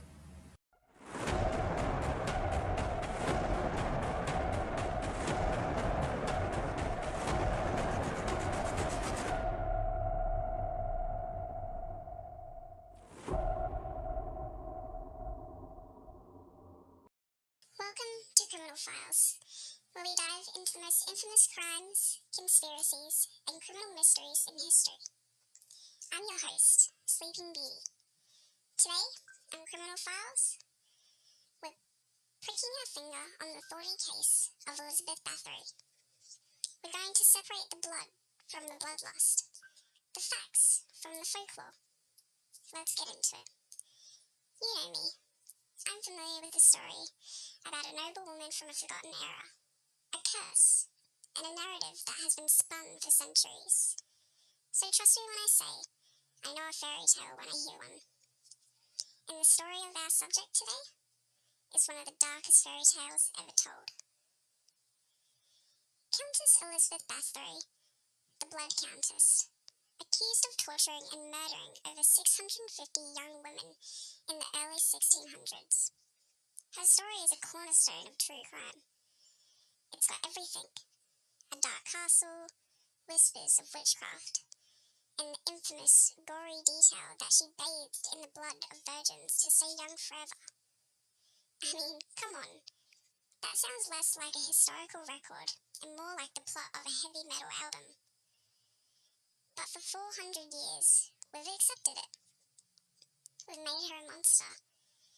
But what if she was also a victim? A victim of politics, of misogyny, and a cover-up so successful, it's still putting people to sleep, believing the same old story. Well, I've had my fill up of long naps.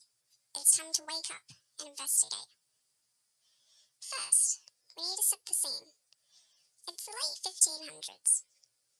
Hungary is in a battlefield, caught between the Holy Roman Empire to the west and the Ottoman Empire to the south. It is a place of constant war, violence, and immense power struggles. And into this world, Elizabeth Bathory was born in 1560. And she wasn't just any noble. The Bathory family were literally royalty.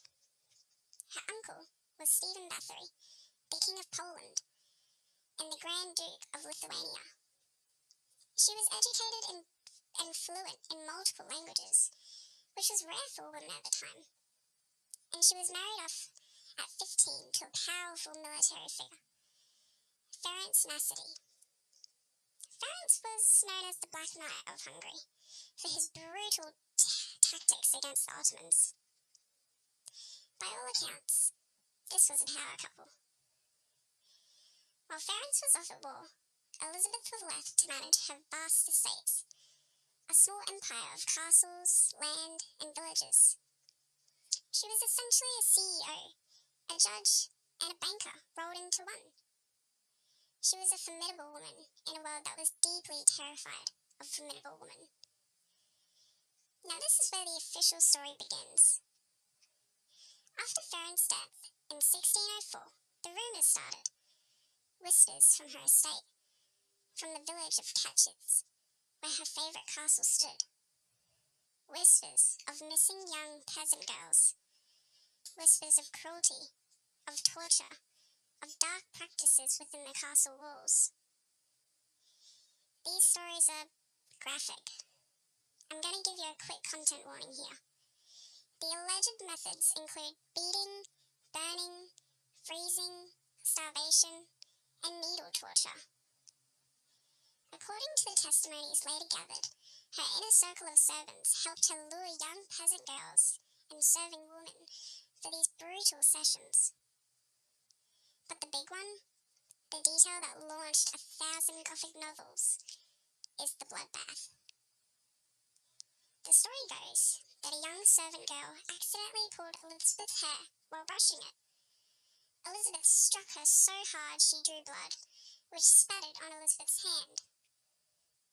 Later, Elizabeth believed that the skin under the blood spot looked younger and more vibrant, and thus the quest for eternal youth by virgin's blood was born. It's a perfect, morbidly poetic origin story. But is it true? Or is it just too perfect? This is where the cause gets hazy, and where I start to get suspicious. Because in 1610, things come to a head.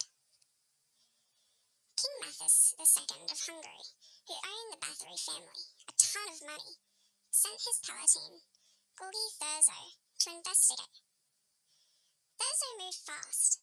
He conducted a quick investigation, collecting testimonies from hundreds of witnesses. Though it was worth noting, these were mostly from people who were her subordinates or enemies. And then, in a midnight raid on that 29th, 1610, he stormed the castle. The legend says he caught Elizabeth Bathory in the act, covered in blood, mid-torture. The official report is a little less dramatic. It says they found one girl dead and one girl dying. But they did find enough evidence and enough terrified witnesses to arrest her and her accomplices. But here's the first weird part. Elizabeth Bathory, a countess, a woman of immense stature, was formerly never tried. But her servants were, and they were brutally executed after being tortured into giving confessions. One was burned at the stake, Another was beheaded. Another had her fingers torn off before execution. Standard, cheerful 17th century stuff. But Elizabeth? She was simply walled up in a set of rooms in her own castle.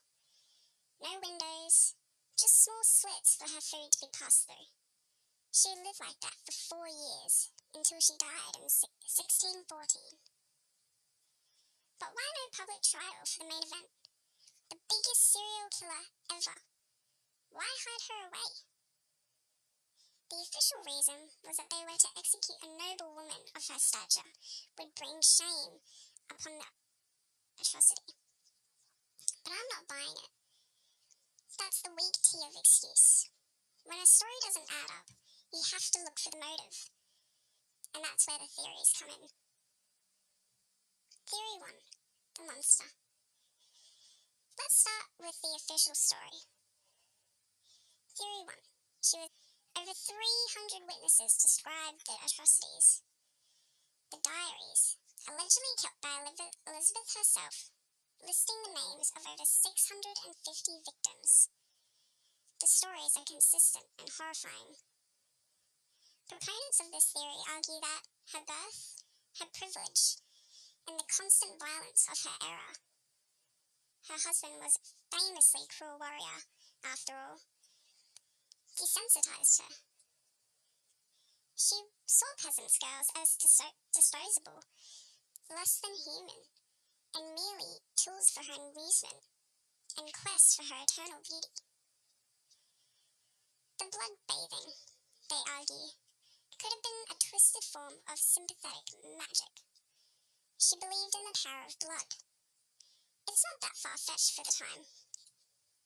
This theory says that she wasn't tried was simply because the evidence was so overwhelming and that a trial would be messy and embarrassing for the family. They contain the problem and move on. It's a clean, simple, and terrifying theory. But is it too clean? The number 650 is astronomical.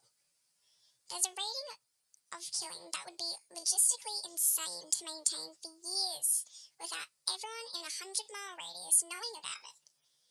And the bloodbath? The science is nonsense. Blood coagulates. It doesn't work as a skincare serum. It's a detail that just feels like it was added to make her seem not just evil, but supernaturally evil. Demonic, one would say. Which in the 1600s was a very specific and useful accusation to level at a powerful woman. Hey everyone, it's Nene here. Before we continue with the episode, I want to give a quick reminder that if you are interested to see more case files in VR chat, make sure to hit that subscribe button right down below. And be sure to turn that notification bell so you can get notified whenever Hayden upload a new video. Thank you so much. Enjoy the episode.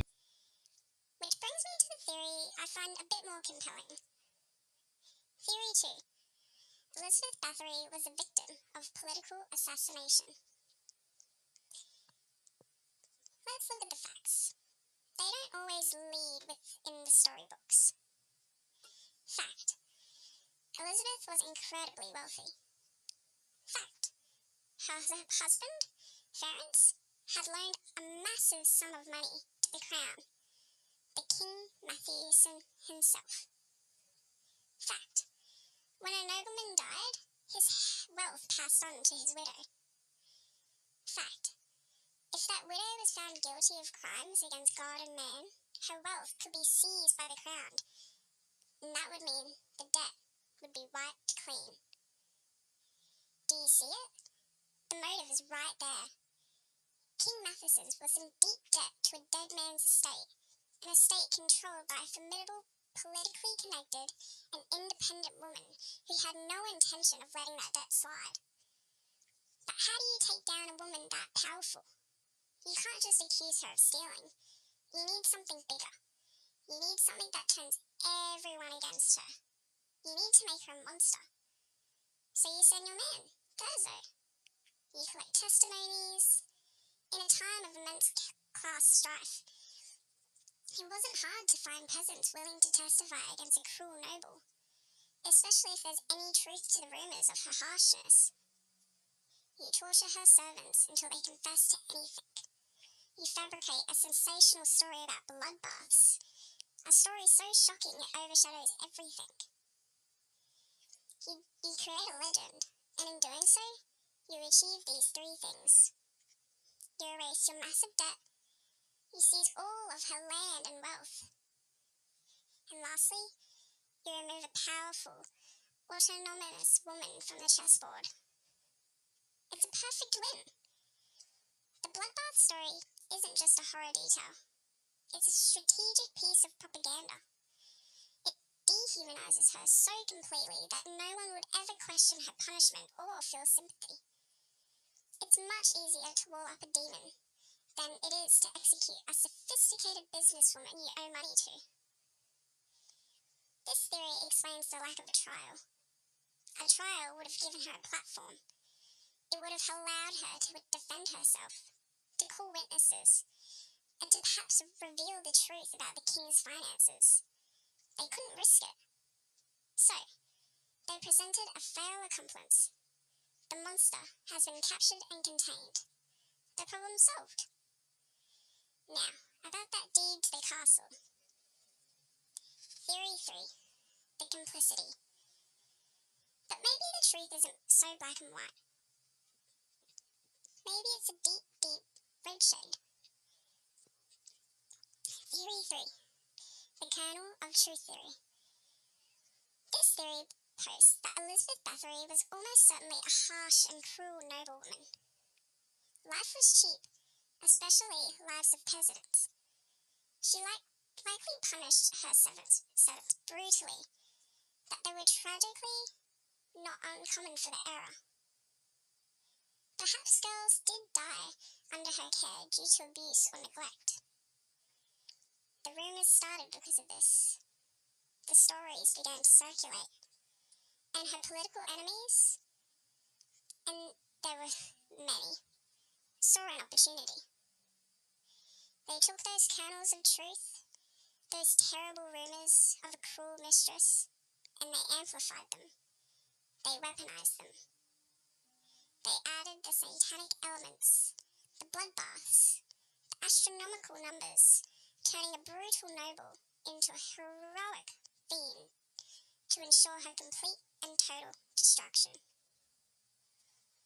In this theory, she wasn't an innocent angel, but she also wasn't the vampire demon of the legend. She was a product of her violent, cruel time, who was then used as a pawn in a much larger game by the men around her. They didn't create the monster from nothing. They took a real, flawed, and dangerous person and turned her into a myth to serve their purposes. So which theory holds water? Let's look at the evidence. The biggest piece of evidence for the political theory is the debt. It's a historical fact. The king owed her money, and a lot of it. And after she was walled up, he didn't have to pay it back. That's not circumstantial. That's motive. Secondly, the diary of 650 victims. No one has actually ever seen this diary. It's always referred to in second-hand accounts. Many historians believe it likely wasn't a murder tally, but a list of servants, perhaps with notes on disciplinary actions. It was reinterpreted by her accusers. Third, the bloodbath. The first time this specific accusation appears in writing is decades after her death. It's not in the original accusations from Thurzo. It seems to be added later, which reeks of a legend growing in the telling. And finally, the context. This was the peak of the European witch trials, accusing powerful, independent women of consorting with the devil was a textbook way to discredit and destroy her. The pattern fits perfectly. The evidence for the she was a monster theory is the sheer volume of testimony. You can't just ignore 300 witnesses. But were they coerced? Were they telling Thurzo what he wanted to hear? Were they angry peasants exaggerating the cruelties of their lord? It's entirely possible. So what's the verdict? After being asleep to the nuances of this story for so long, what do I, Sleeping Beauty, think? I think Elizabeth Bathory was almost certainly a cruel woman. The times demanded it. But I don't believe for a second she killed 650 people. The logistics are impossible. I absolutely do not believe she bathed in blood. The detail is folklore, designed to make her myth instead of a person. I believe theory 2 is most likely. The political assassination. The motive is too clear, and the outcome is too convenient. The king got rich, and a powerful woman was neutralized, and a terrible story was created to hide the boring, greedy truth. The real horror isn't a countess in blood-soaked tub. It's the cynical, calculated use of power to destroy a life, the money, and the land. They needed a monster, so they made one. They took a woman and turned her into a fairy tale, the worst kind. A warning to any other woman who might get too powerful, too independent, too difficult. And they were so good at it that 400 years later, we're still telling their story. We're still whispering about the Blood Countess, while the names of the men who orchestrated her real downfall are footnotes. They are the real monsters of this story. They're the ones who truly understood the power of the curse. Elizabeth Bathory wasn't tried because she was guilty. She was ruled up because she was inconvenient. And the history, written by the winners, did the rest. So next time you hear her story, the story of a woman who bathed in blood to stay young, remember this. Every fairy tale has a purpose. Sometimes the purpose is to entertain. Sometimes it's to teach a lesson. And sometimes it's to make sure the truth sleeps forever. I'm Sleeping Beauty, and this has been Criminal Files. What criminal case do you want to see next? Comment below. It's Hanako here again. Thank you all for watching. I hope you all enjoyed it. If you liked the video, don't forget to subscribe and hit the notification bell so you don't miss any of our upcoming videos.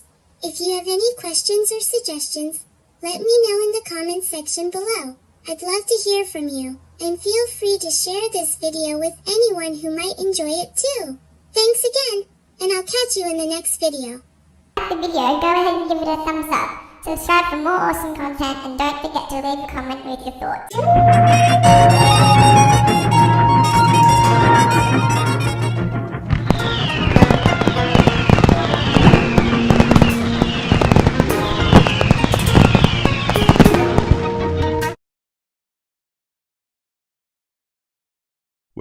Well, if it isn't the legendary Death Reaper. Tasman, what are you doing here? Just flying through Reaper. I heard rumors of a powerful artifact nearby and I couldn't resist investigating. Stay away from it, Tasman. It's not meant for your kind. Oh, come on. Don't be so dramatic. Besides, I'm a Viking. I'm supposed to protect the world from supernatural threats. You're here for yourself, not for the world. Touched a nerve, did I? Look, Tasman, we both have our secrets, but let's not pretend we're not on the same side. We are not the same. You play with technology. I deal with the supernatural. Well, in that case, you might need my help. This artifact is dangerous, and I've got a few tricks up my sleeve that might be useful. I don't need your help. Suit yourself. But don't come crying to me when you realize you can't handle it alone. I'll be fine. And stay out of my way. Death Reaper rides off after Steelman. Stubborn as always. But I guess I can't blame him. Dealing with the supernatural isn't for the faint of heart. Hanako-san, are you there? Hanako-san, are you there? Hanako-san, are you there? I'm Mikasu.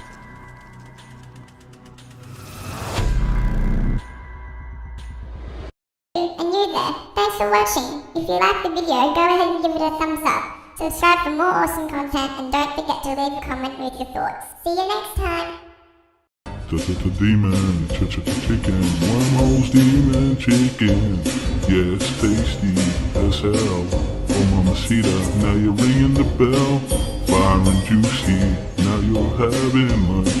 Oh, super hellish, it's a demonic attack. It's Hanako here again. I hope you all enjoyed it. If you liked the video, don't forget to subscribe and hit the notification bell so you don't miss any of our upcoming videos. And feel free to share this video with anyone who might enjoy it too.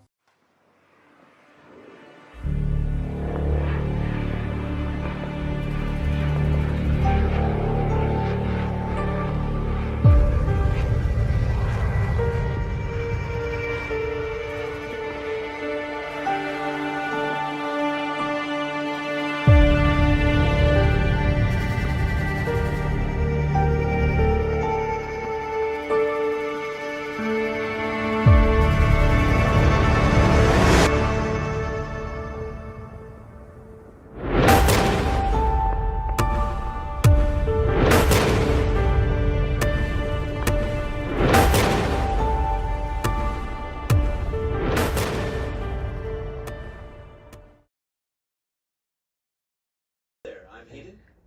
And I'm David. On the series premiere of the Disaster Files, we will delving into the deadly maritime disaster of the Titanic. Imagine it's April 1912 and you've just set foot on the RMS Titanic, the largest and most luxurious ship ever built. With grandeur around you, you're certain this voyage will be a memory for the ages. But just a few days later, the unsinkable Titanic sinks to the bottom of the Atlantic Ocean, taking over 1,500 lives with it. How did this tragedy unfold? What really happened that fateful night could be more to the story than meets the eye. Today, we're diving deep through Titanic. The stage. The Titanic was the crown jewel of the White Star Line, a British shipping company that wanted to dominate the transatlantic passenger trade. To do this, they built the biggest, most opulent ship the world had ever seen. We're talking about a vessel nearly 900 feet long, with a gross tonnage of over 46,000. It was a floating city, equipped with everything from a grand staircase to a swimming pool, to luxury suites that would make today's five-star hotels look shabby. Wow, dude. That's crazy. Alright. But here's the thing. While the Titanic was a marvel of modern engineering, it wasn't exactly perfect. In fact, some say it was a disaster waiting to happen. The ship was designed with 16 watertight compartments, but the bulkheads separating these compartments didn't reach all the way to the top of the ship. The design flaw meant that if enough compartments flooded, the water would spill over from one to the next, creating the domino effect that could, and ultimately did, sink the ship. So it's April 10th, 1912, and the Titanic sets sail from Southampton, England, bound for New York City. On board are some of the wealthiest people in the world, including John Jacob Astor IV and Benjamin Guggenheim, as well as thousands of immigrants seeking a new life in America. For the first few days, everything seems perfect. The weather is clear, the seas are calm, and the passengers are enjoying all the luxury that Titanic has to offer. Well, seems like a pretty good trip then, eh? Seems like it's going to be a good time. But then, on the night of April 14, everything changes. The Titanic receives multiple warnings about icebergs in the area, but the ship continues to steam ahead at nearly full speed, 22.5 knots. This is where things get murky. Why didn't the crew slow down? Some say it was because Captain Edward Smith wanted to make a name for himself by arriving in New York ahead of schedule. Others believe the Titanic was trying to set a speed record crossing the Atlantic. At 11:40 p.m., disaster strikes. The Titanic collides with an iceberg on its starboard side. The impact isn't enough to immediately alarm the passengers, but beneath the surface, the iceberg tears open the hull, causing water to flood into 5 of the ship's watertight compartments. The Titanic was only designed to stay afloat with 4 compartments flooded, so with 5 breached, the ship is doomed. Jeez, glad we're not on that ship. Yeah. And this is where the story takes a darker turn. Captain Smith, the crew, and even the ship's designer, Thomas Andrews, quickly realize that the Titanic is sinking. But they don't tell the passengers right away. Instead, they start lowering the lifeboats. But here's the kicker. The Titanic only had enough lifeboats for about half the people on board. And the lifeboats they did have, they weren't even filled to capacity. Some were launched with only a dozen people in them, even though they could hold 65. The situation quickly descends into chaos. Women and children are given priority for the lifeboats, but the process is disorganized. There are reports of men dressing as women to secure a spot on a lifeboat, while others stand back and let the lifeboats leave half empty, believing the Titanic can't possibly sink. By 2:05 a.m., the last lifeboat is launched, leaving over 1,500 people still on board the sinking ship. Tragedy. Now at 2:20 a.m., the Titanic breaks apart and disappears beneath the waves. For the hundreds of people still in the water, the freezing temperatures of the North Atlantic quickly became deadly. Most die from hypothermia within minutes. Those who survive are left floating on the lifeboats, watching as the ship of dreams vanishes into the abyss. By the time the RMS Carpathia arrives at around 4 a.m., the scene is grim. Only 706 people are rescued. The rest are lost to the sea. The Titanic disaster is one of the deadliest maritime tragedies in history. But what if I told you there might be more to the story than just a tragic accident? What if there was something more sinister at play? Ever since I was little, I always had a very strong connection to the Titanic.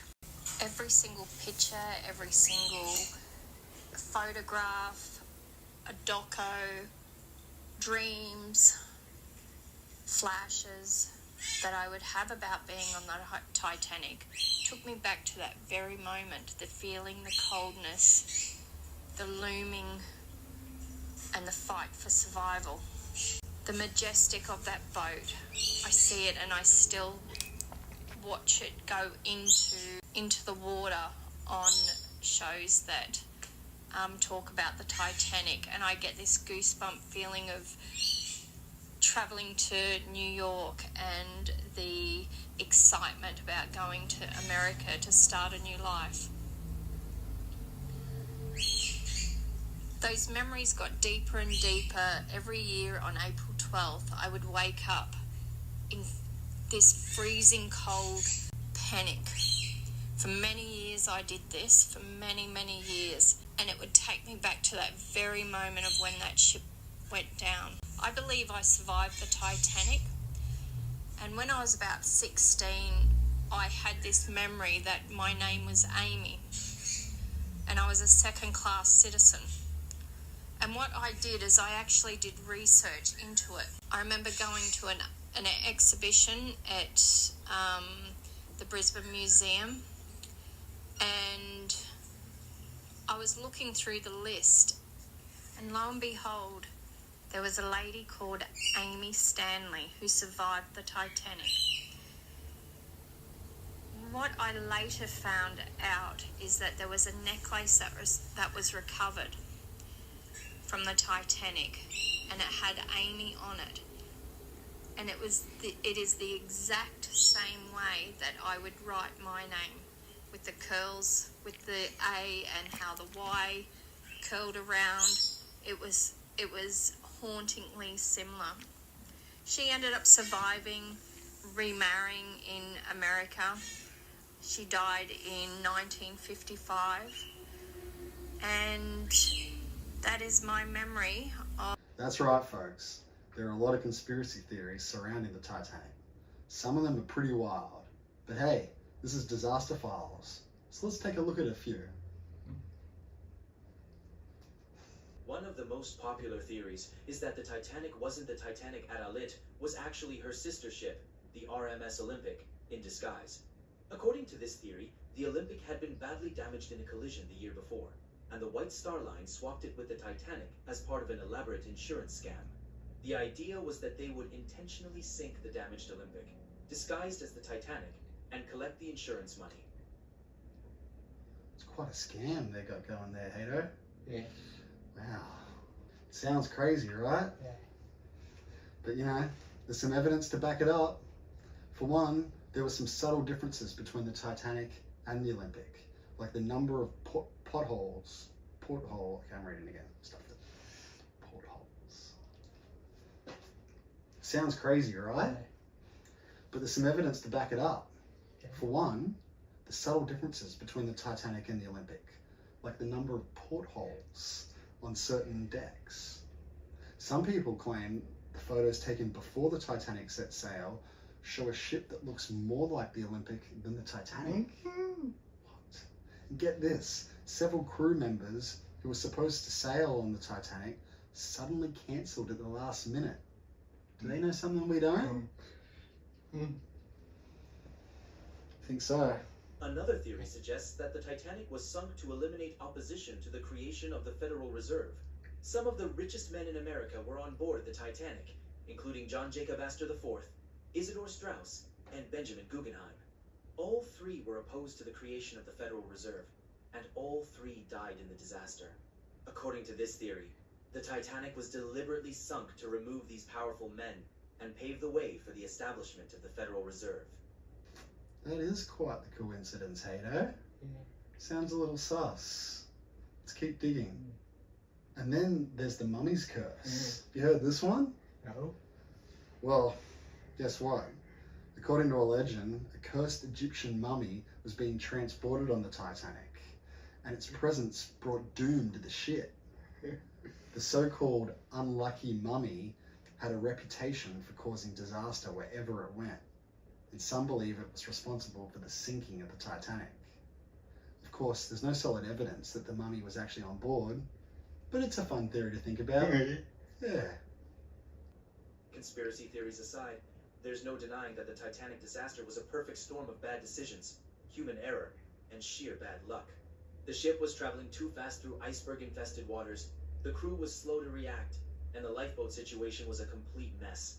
Even today, over a century later, we're still learning new things about what really happened that night. Wow. For example, in 1985, when Dr. Robert Ballard and his team discovered the wreck of the Titanic, they found the ship had actually split into two before sinking, a detail that wasn't widely known until then. And in recent years, researchers have uncovered evidence that a coal fire in one of the ship's bunkers might have weakened the hull, making it more vulnerable to an iceberg. So, was the Titanic disaster just a tragic accident? Or was there something more to it? We may never know for sure. But what we do know is that the story of the Titanic has captured the imagination of people all over the world. It's a story of hubris, tragedy, and the enduring power of the sea. So what do you think? Was the Titanic doomed from the start? Or is there more to this story? We'll leave that for you to decide. But one thing's for sure, whether it was a case of bad luck or a carefully orchestrated plot, the Titanic disaster will remain one of the greatest mysteries in history. And that's going to do it for this episode of the Disaster Files. And if you liked what you saw, don't forget to like, share, and subscribe for more deep dives into the history's greatest mysteries. What disaster?